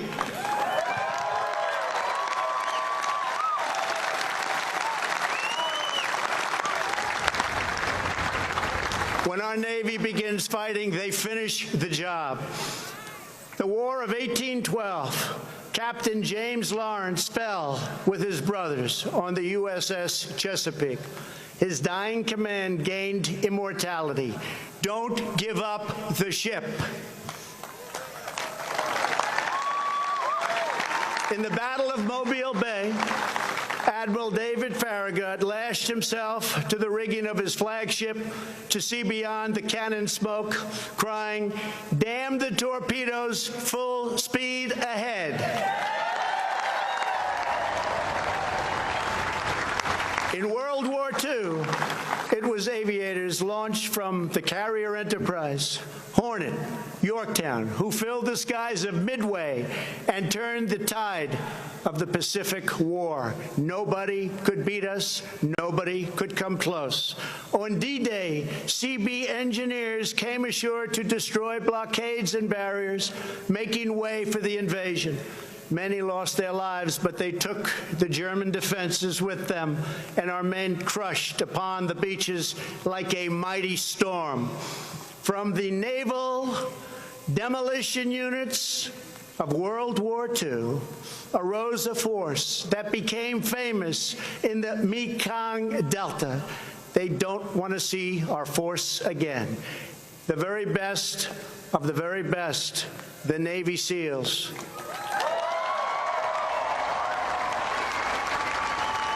It was the SEALs who delivered vengeance on the terrorists who planned the September 11th attack on our homeland.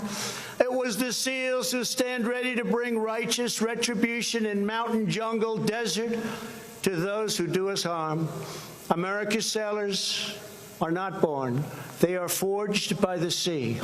Their traditions are rich with the salt and blood of 3 centuries.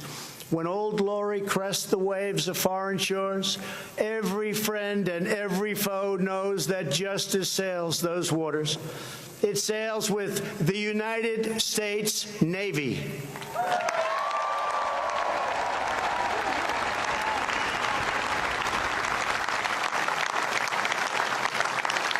Representing our great Navy today will be 2 F-18 Super Hornets from Naval Air Station Oceana in Virginia, along with 2 F-35 Lightnings from Naval Air Station Lemoore in California.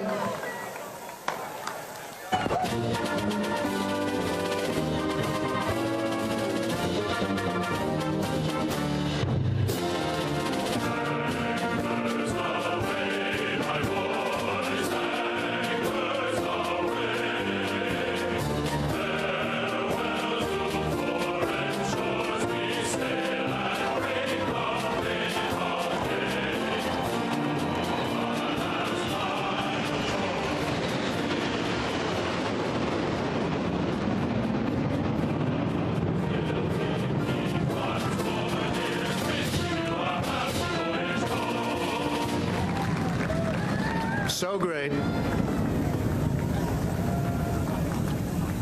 In November of 1775, the Continental Congress created 2 battalions of a new kind of warrior, one who kept and would protect our ships and sailors and be at home, both ashore and in the mast, with musket in hand.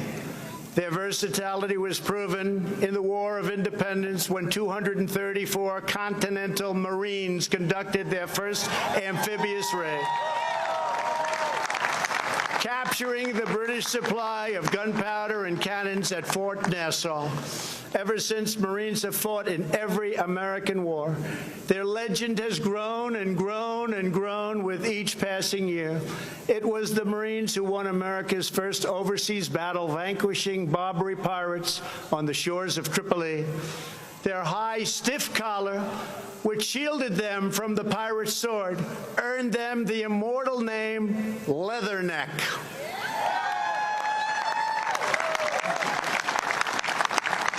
It was the Marines who, after 2 long days of battle, marched through the halls of Montezuma. It was the Marines who took heavy casualties to kick the Kaiser's troops out of Belleau Wood in World War I, earning the title Devil Dogs.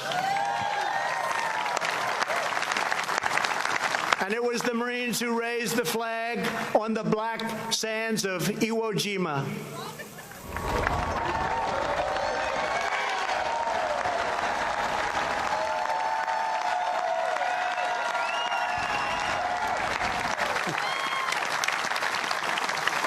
From the Chosin Reservoir to Quezon, from Helmand to Baghdad, Marines have struck fear into the hearts of our enemies and put solace into the hearts of our friends. Marines always lead the way.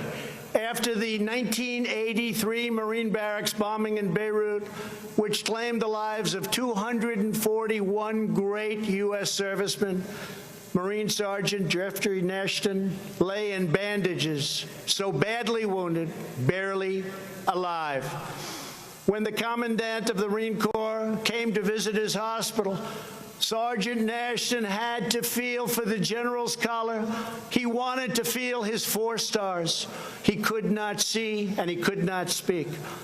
He signaled for pen and paper, and with shaking hand he wrote 2 words, Semper Fi.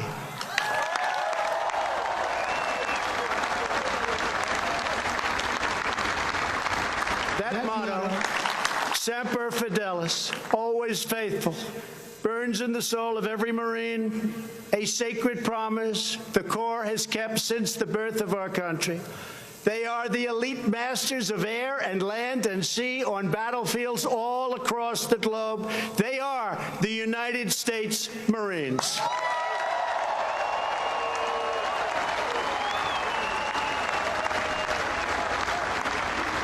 Representing the Marine Corps today will be a brand new VH-92, soon to serve as Marine One, along with 2 V-22 Ospreys from the famed HMX-1 helicopter squadron at Quantico, the Nighthawks.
In June of 1775, the Continental Congress created a unified army out of the revolutionary forces encamped around Boston and New York, and named after the great George Washington, Commander-in-Chief. The Continental Army suffered a bitter winter of Valley Forge, found glory across the waters of the Delaware, and seized victory from Cornwallis of Yorktown.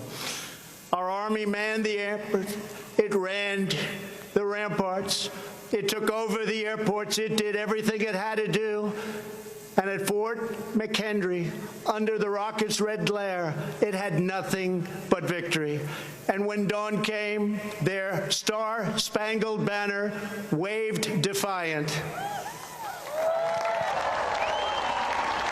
At Shiloh, Antietam, and Gettysburg, our soldiers gave the last full measure of devotion for the true unity of our nation and the freedom of all Americans. In the trenches of World War I, an Army sergeant named Alvin York faced an inferno of enemy fire and refused to retreat. He said, "I won't leave, I won't stop." He shot his rifle 18 times, killing 18 of the enemy. When they fixed bayonets and charged, he killed 7 more. The entire German machine gun battalion surrendered because of one man, Alvin York. A generation later, the Army returned to Europe and embarked upon a great crusade. With knives and rifles in hand, the Rangers scaled the cliffs of Normandy. The 101st Airborne leapt into the danger from above, illuminated only by enemy flares, explosions, and burning aircraft. They threw back the Nazi Empire with lightning of their own from the turrets of Sherman tanks and the barrels of the M1 rifle. In the darkness of the Battle of the Bulge, with Nazis on every side, one soldier is reported to have said, "They've got us surrounded again, the poor bastards."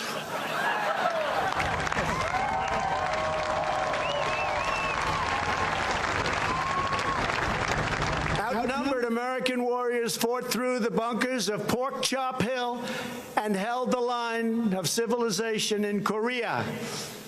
In the elephant grass of Vietnam, the 1st Cavalry made its stand amid a forest consumed in flame with enemies at every single turn.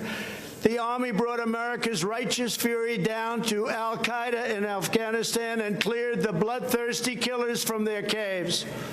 They liberated Fallujah and Mosul and helped liberate and obliterate the ISIS caliphate just recently in Syria, 100% gone. Through centuries, our soldiers have always pointed toward home, proclaiming, "This we'll defend." They live by the creed of Douglas MacArthur: "In war, there is no substitute for victory." They are the greatest soldiers on earth.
Nearly 250 years ago, a volunteer army of farmers and shopkeepers, blacksmiths, merchants, and militiamen risked life and limb to secure American liberty and self-government.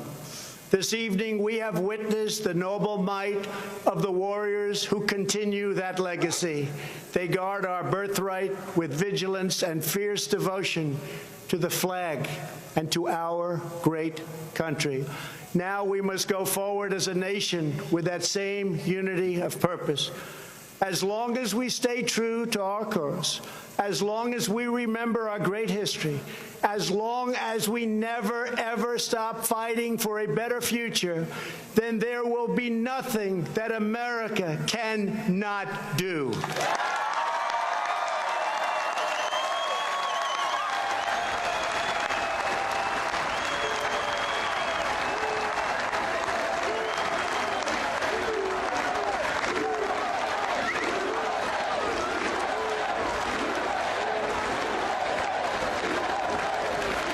Thank you. We will always be the people who defeated a tyrant, crossed a continent, harnessed science, took to the skies, and soared into the heavens, because we will never forget that we are Americans and the future belongs to us.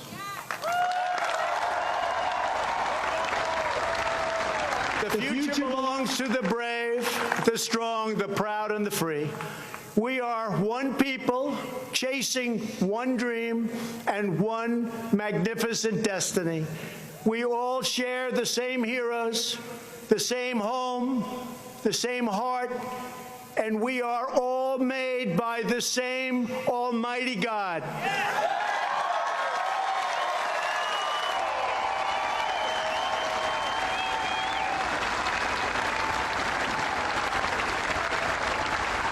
From the banks of the Chesapeake to the cliffs of California, from the humming shores of the Great Lakes to the sand dunes of the Carolinas, from the fields of the heartland to the Everglades of Florida, the spirit of American independence will never fade, never fail, but will reign forever and ever and ever.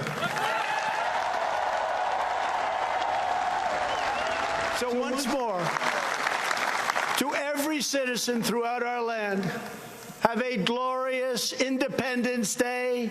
Have a great 4th of July.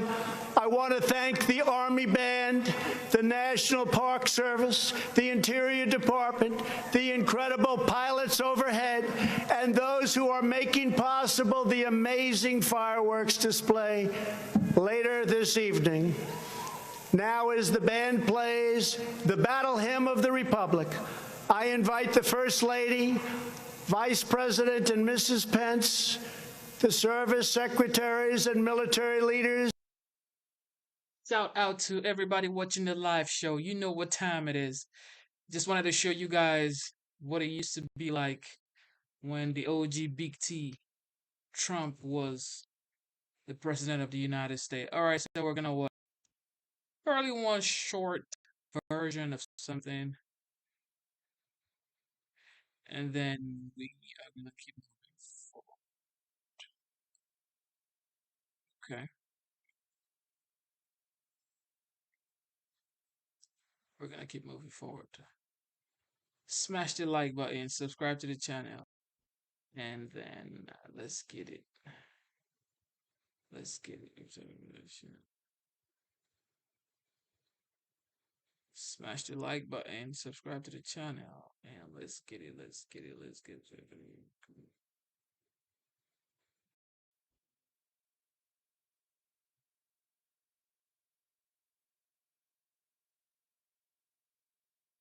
All right, so let's go to today. What is going on today?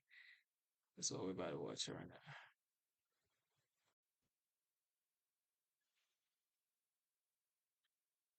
You can vote for who you want to vote for, okay? I'm not here to convince you to vote for Trump or you vote for Kamala. Vote for performance, vote for someone who has a track record of, good policies, not just based on color, gender, feelings, and emotions.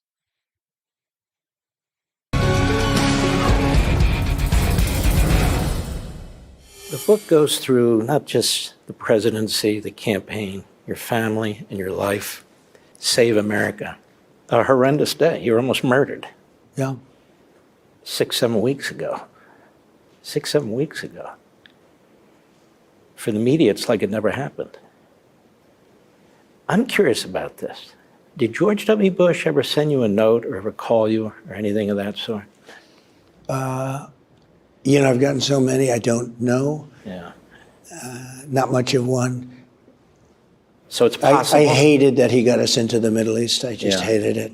We spent $9 trillion, blew the hell out of the place, and we left. There's never anything, in the old days, to the victor belong the spoils. I used to say, but I was a civilian, so who's going to listen? But I'd say, don't go into Iraq. Don't do it. But if you are, keep the oil. So Iraq has hundreds of billions of dollars worth of oil right now. We spent a fortune with Saddam Hussein and all of the things we did. Should have never gone in. We decapitated the enemy of Iran. Now Iran essentially, it's like a subsidiary of Iran, but they have hundreds of billions of dollars. 4 years ago, Iran had no money. They had no money for any of these terrorist organizations. So they had no money so they could attack Israel. Now they have a lot of money. Iran has almost $300 billion. They've got Iraq that has almost $300 billion. It's a lot of money. And they made it in 3.5 years. Iran made all this money in 3.5 years. People couldn't buy oil from them. They weren't allowed by me. And I'm not looking to be enemies with Iran. I'd love to get along with them, great, but they can't have a nuclear weapon. Just can't let them have a nuclear weapon. I'll say this, if they do have a nuclear weapon, Israel is gone. It'll be gone. Israel is under tremendous pressure right now. It's amazing. If you go back 15 years or even less, the strongest lobby in that sense in the United States was Israel. You couldn't say a thing about Israel, Christian or Jew. You couldn't say anything about today. It's like under siege. You look at AOC +3, you look at these people, the way they talk about it, and then you see Schumer, who's become a Palestinian, as far as I'm concerned. I mean, he's actually become like a Hamas agent. Schumer, how did that happen? Let me ask you about that.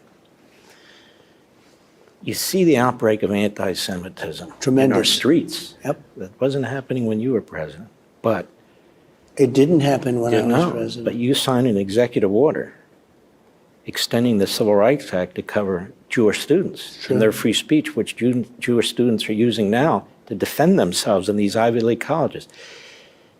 You see what's going on the streets.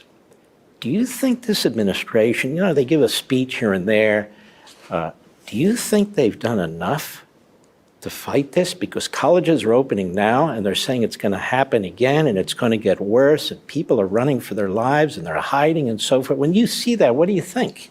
Well, it's getting worse. I just see Cornell is a hotbed right now. Today, all of what's happening up there.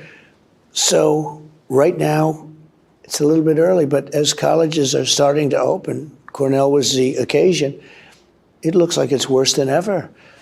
And they don't respect this administration. It's very simple.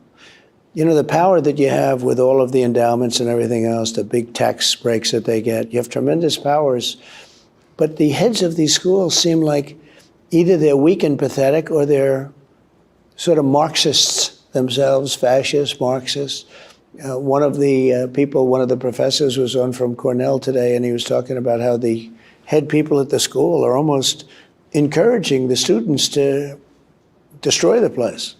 It was actually an amazing statement. You think, I could see them cowering in a corner, but I can't see that they're actually helping it. And it's shocking when you look at Columbia from last year, but it looks like it's going to get very bad, actually. It looks like it's going to get very bad. It's a little bit early yet. The season's just beginning.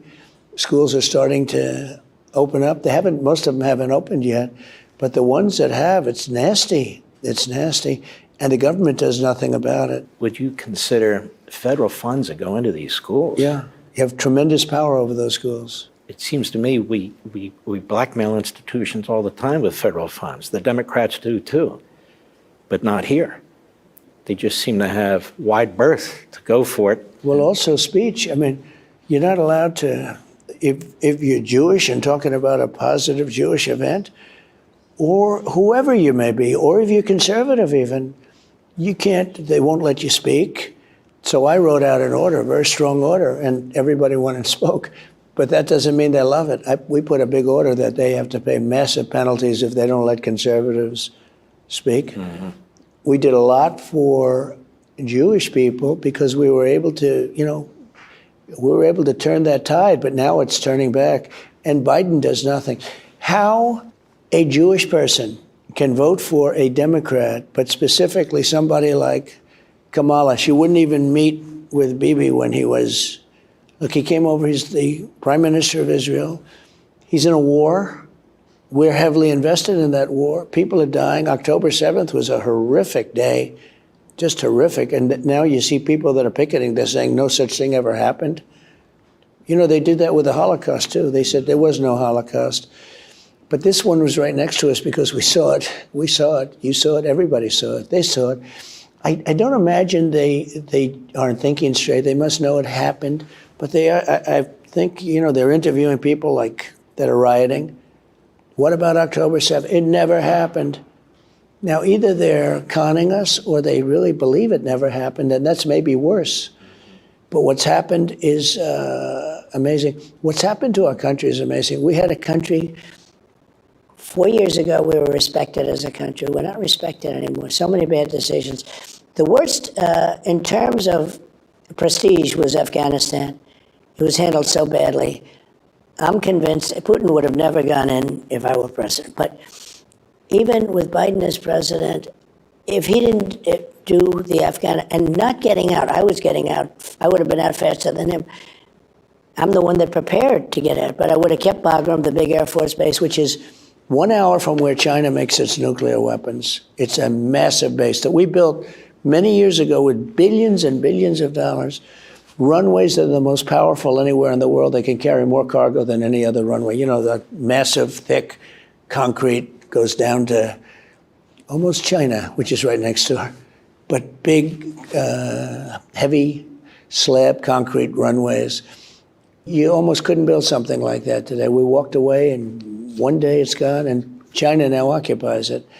We were 1 hour away from where they make their nuclear weapons. But so I was getting out, but we're going to get out with dignity and strength. And, you know, for 14 months, we had nobody, 18 months, we had nobody killed. They were killing. And I spoke to Abdul, the leader, and they didn't kill after that. They never killed. They were sniping. You know, we had the snipers, and they were knocking off our guys, a lot of them during the Obama years. And I spoke to him. I said, don't do it. Just don't do it. When Putin saw Afghanistan, I think you've heard that. That's a theory. But he saw such weakness, and he said, wow, that's not the country that I thought it was. And I think if you didn't have Afghanistan, possibly he wouldn't have gone in. You know what time it is. Shout out to everybody watching the live show. This is going to be the last clip we're about to play right now. I see you, Nikolai. I see you, Peter. I see you, Delighted. I see you, The Average Gamers. Eric, MRTJ 6785. You know what time it is. I see you. Everybody watching the live show right now. No reply. 2 p.m. Paul. Everybody watching. Curry B for sure. That's my guy right there. All right. Let's go. Subscribe. Smash the like button.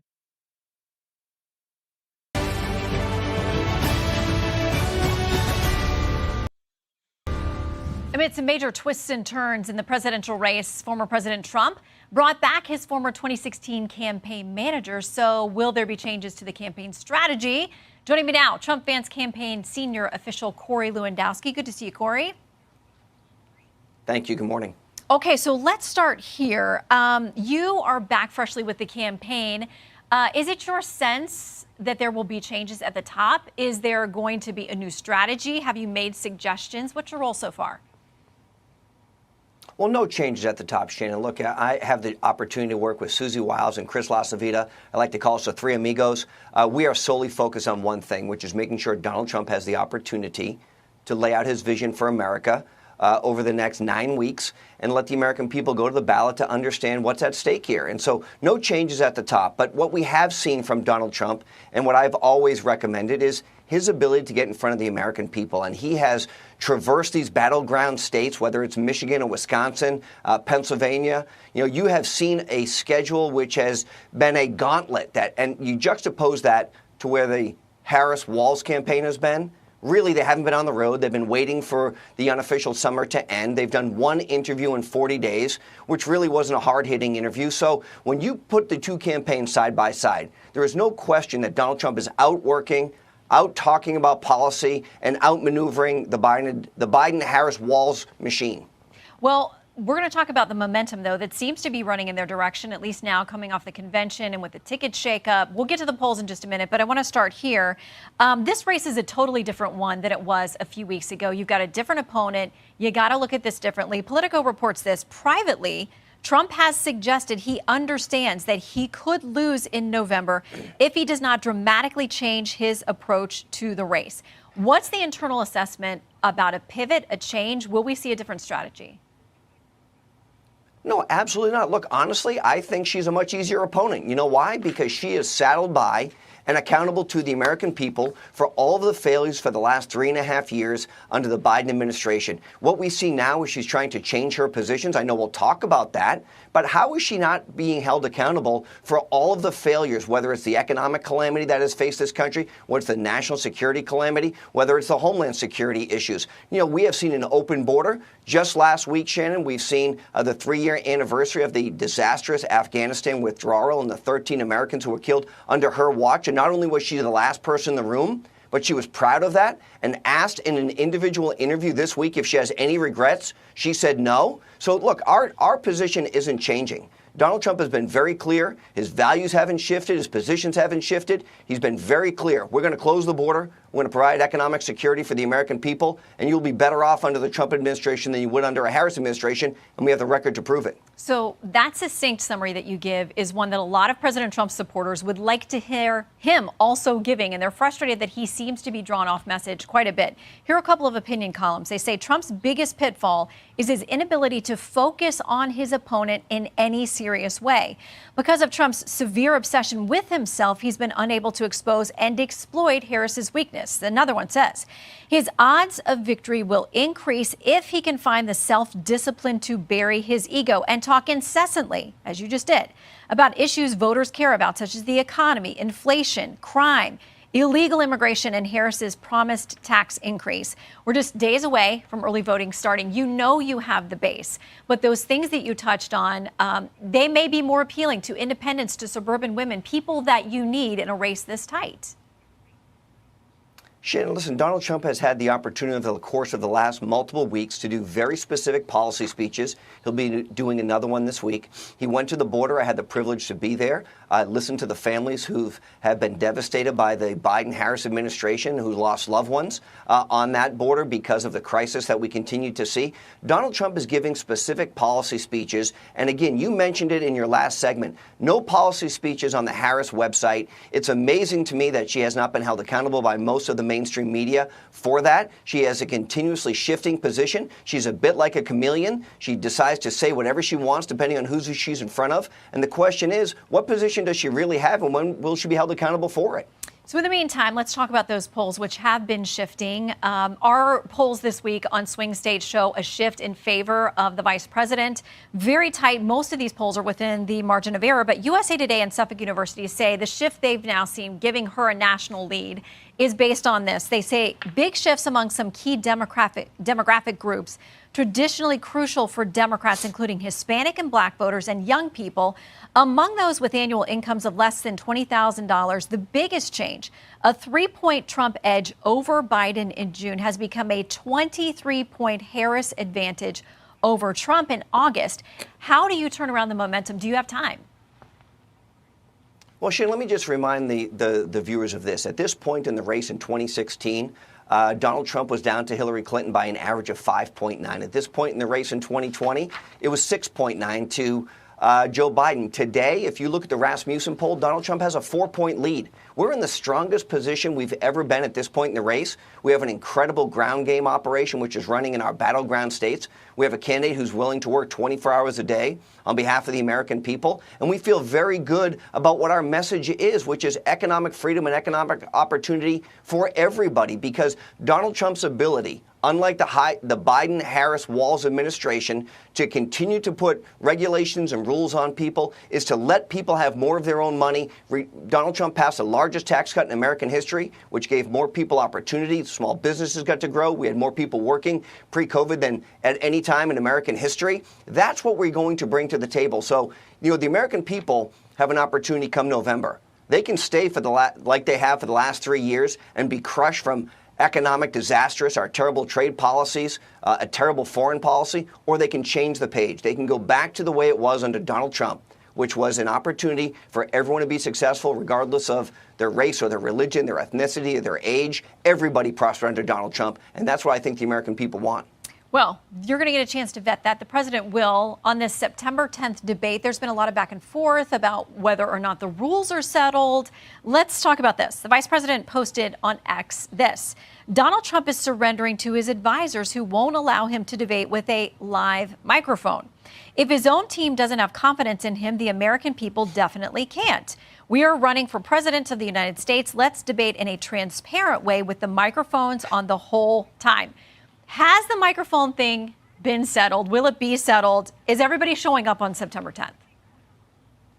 We'll be there. I can't speak if Kamala Harris is going to be there, but we'll be there. And remember this, Shannon, when we originally set the parameters of the debates for, at the time, President Biden, Kamala Harris's team was also part of that because we set the same parameters for the vice presidential debate. And what those parameters were you would stand at a podium or a lectern, you would have no notes available to you, and the microphones would be off. Well, after she has been coronated to be the presidential nominee for the Democrats, what she's done is come back and said, I don't like that criteria anymore. I want to be seated so I can be the same height as Donald Trump. Okay, I'd like to bring notes to the table. That. Oh, and by the way, well, I understand, but we've been part of the negotiation back and forth for many, many days here, and I don't know why, once again, Kamala Harris and her team are changing what their positions have been, just like she's done on the border, just like she's done on no tax on tips. She's now trying to change the rules of the debate. We've agreed to the rules of the debate. We are looking forward to being there on September 10th. The microphones will be off. People will be standing at a lectern, and there'll be no notes. Okay, we'll be watching. The president, by the way, is making a lot of news this week on the issues of abortion, of IVF, so I want to talk about that.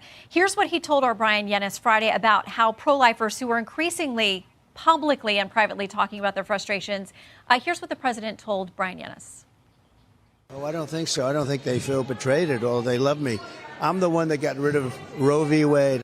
But here's what one prominent pro-life activist, Lila Rose, told Politico. She says, I think it's foolish what he's doing. It's politically unwise. It may cost him the election, and it's morally unprincipled as well. Right now, it's all about turnout. If he wants to galvanize his base, he needs to stop trying to pander to Kamala Harris's base because they're never going to vote for him anyway. She says no one owns the pro-life vote. She says, listen, she doesn't think a bunch of people are going to go vote for Harris, but she may stay home. She's telling other people to stay home. In a race this tight, can you afford to offend that constituency? Well, look, if she chooses to stay home, then by, tacit endorsement, she's supporting Kamala Harris, who has had a radical position on the issue of abortion. Many Democrats believe that you can have an abortion not only up until the last week, but also in some cases after the baby's been born. What Donald Trump has said was, let's have the states decide. They are the laboratories of democracy. Let's turn this back. And that's what Roe v. Wade really did. And so we see across this country right now opportunities for individuals to go and vote at the ballot box of what they want to see transpire in their state. And every state is going to look a little different. And Shannon, we have seen some relatively or very conservative states go to a position where women are giving opportunities that you would not have expected because of that. But those states understand, whether it's Ohio or Kansas, that women have the opportunity to make their own decisions, and the states are allowing that to happen. So what Donald Trump has done, and I think by and large the American people support this, is Roe v. Wade has been overturned because of his 3 Supreme Court nominees that are now sitting on the bench, and they put it back to the states, and it's a decision at the local level now. Well, and I will say that to be clear, in a number of states, there is abortion allowed through pregnancy, and that includes a measure that Governor Tim Walz signed in Minnesota. But Democrats say they absolutely disavow the idea of infanticide or of a baby that does survive an abortion, somehow their life being taken at that point. We can continue that debate because there are a number of states that do allow it through pregnancy. But I think everybody agrees infanticide is illegal and wrong. Corey, thank you very much.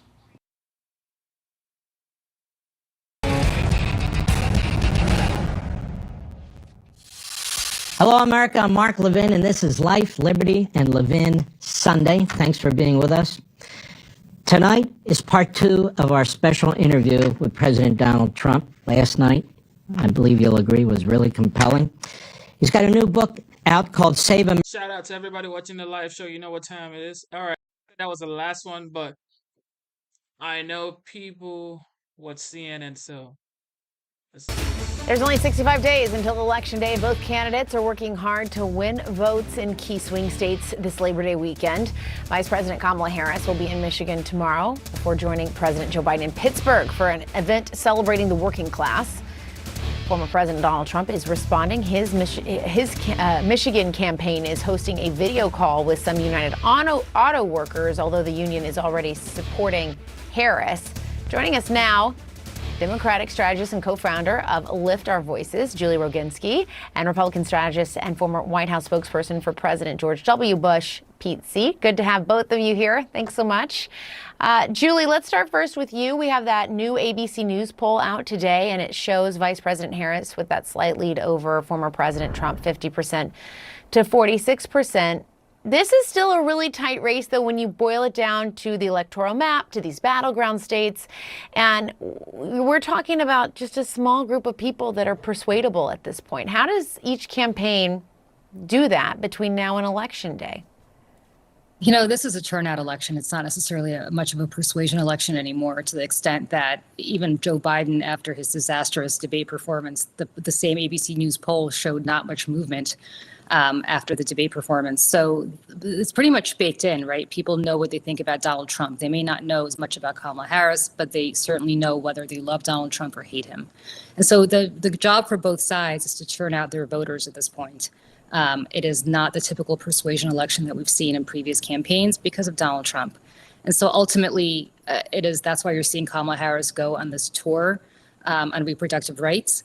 That's why you're seeing the former president doubling down on all the MAGA talking points that don't necessarily do anything to expand his own base, but make sure that his own base turns out, because they both understand that this is an election that will come down to who gets their vote out. And Pete, Harris's top campaign advisor saying today she remains the clear underdog. It's a way she's described herself as well. There are advantages to being the underdog, to framing yourself as the underdog. To Julie's point, it can make, you can convince maybe more people that you must vote. You can't just leave this one up to chance.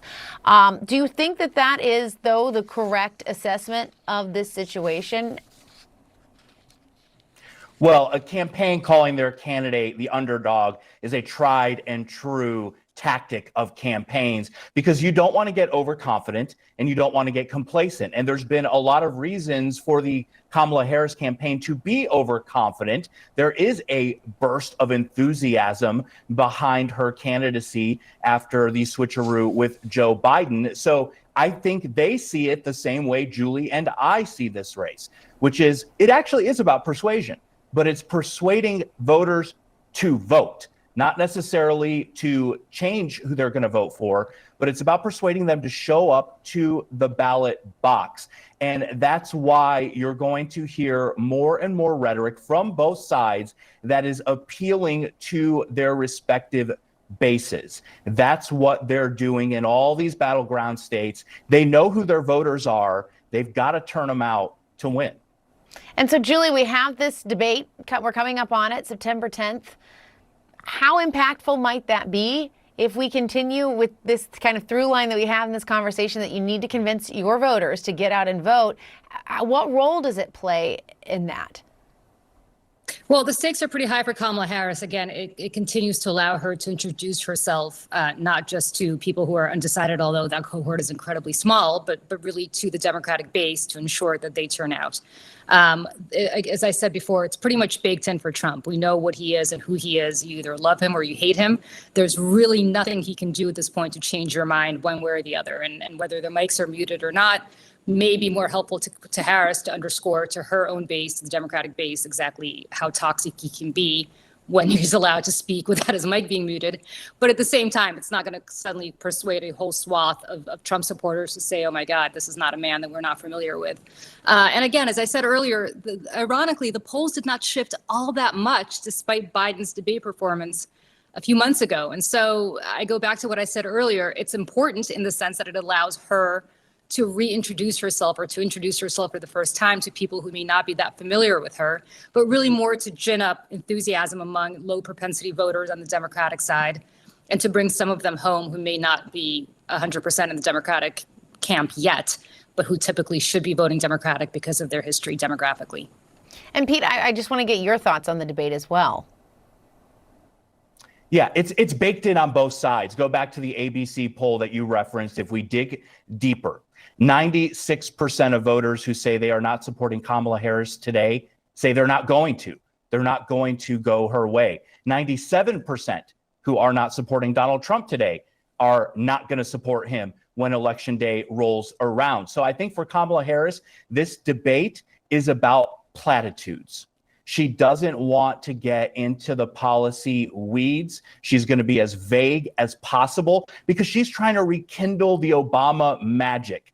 And the more platitudes, the more hope and change, the more likely she is to get her voters out and not turn someone away and get them to stay home.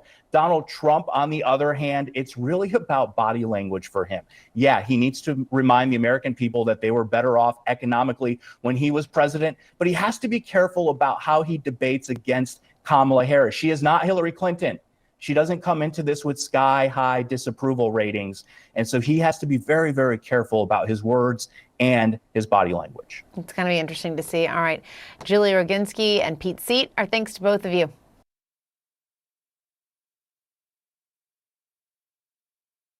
Shout out to everybody watching the live show. You know what time it is.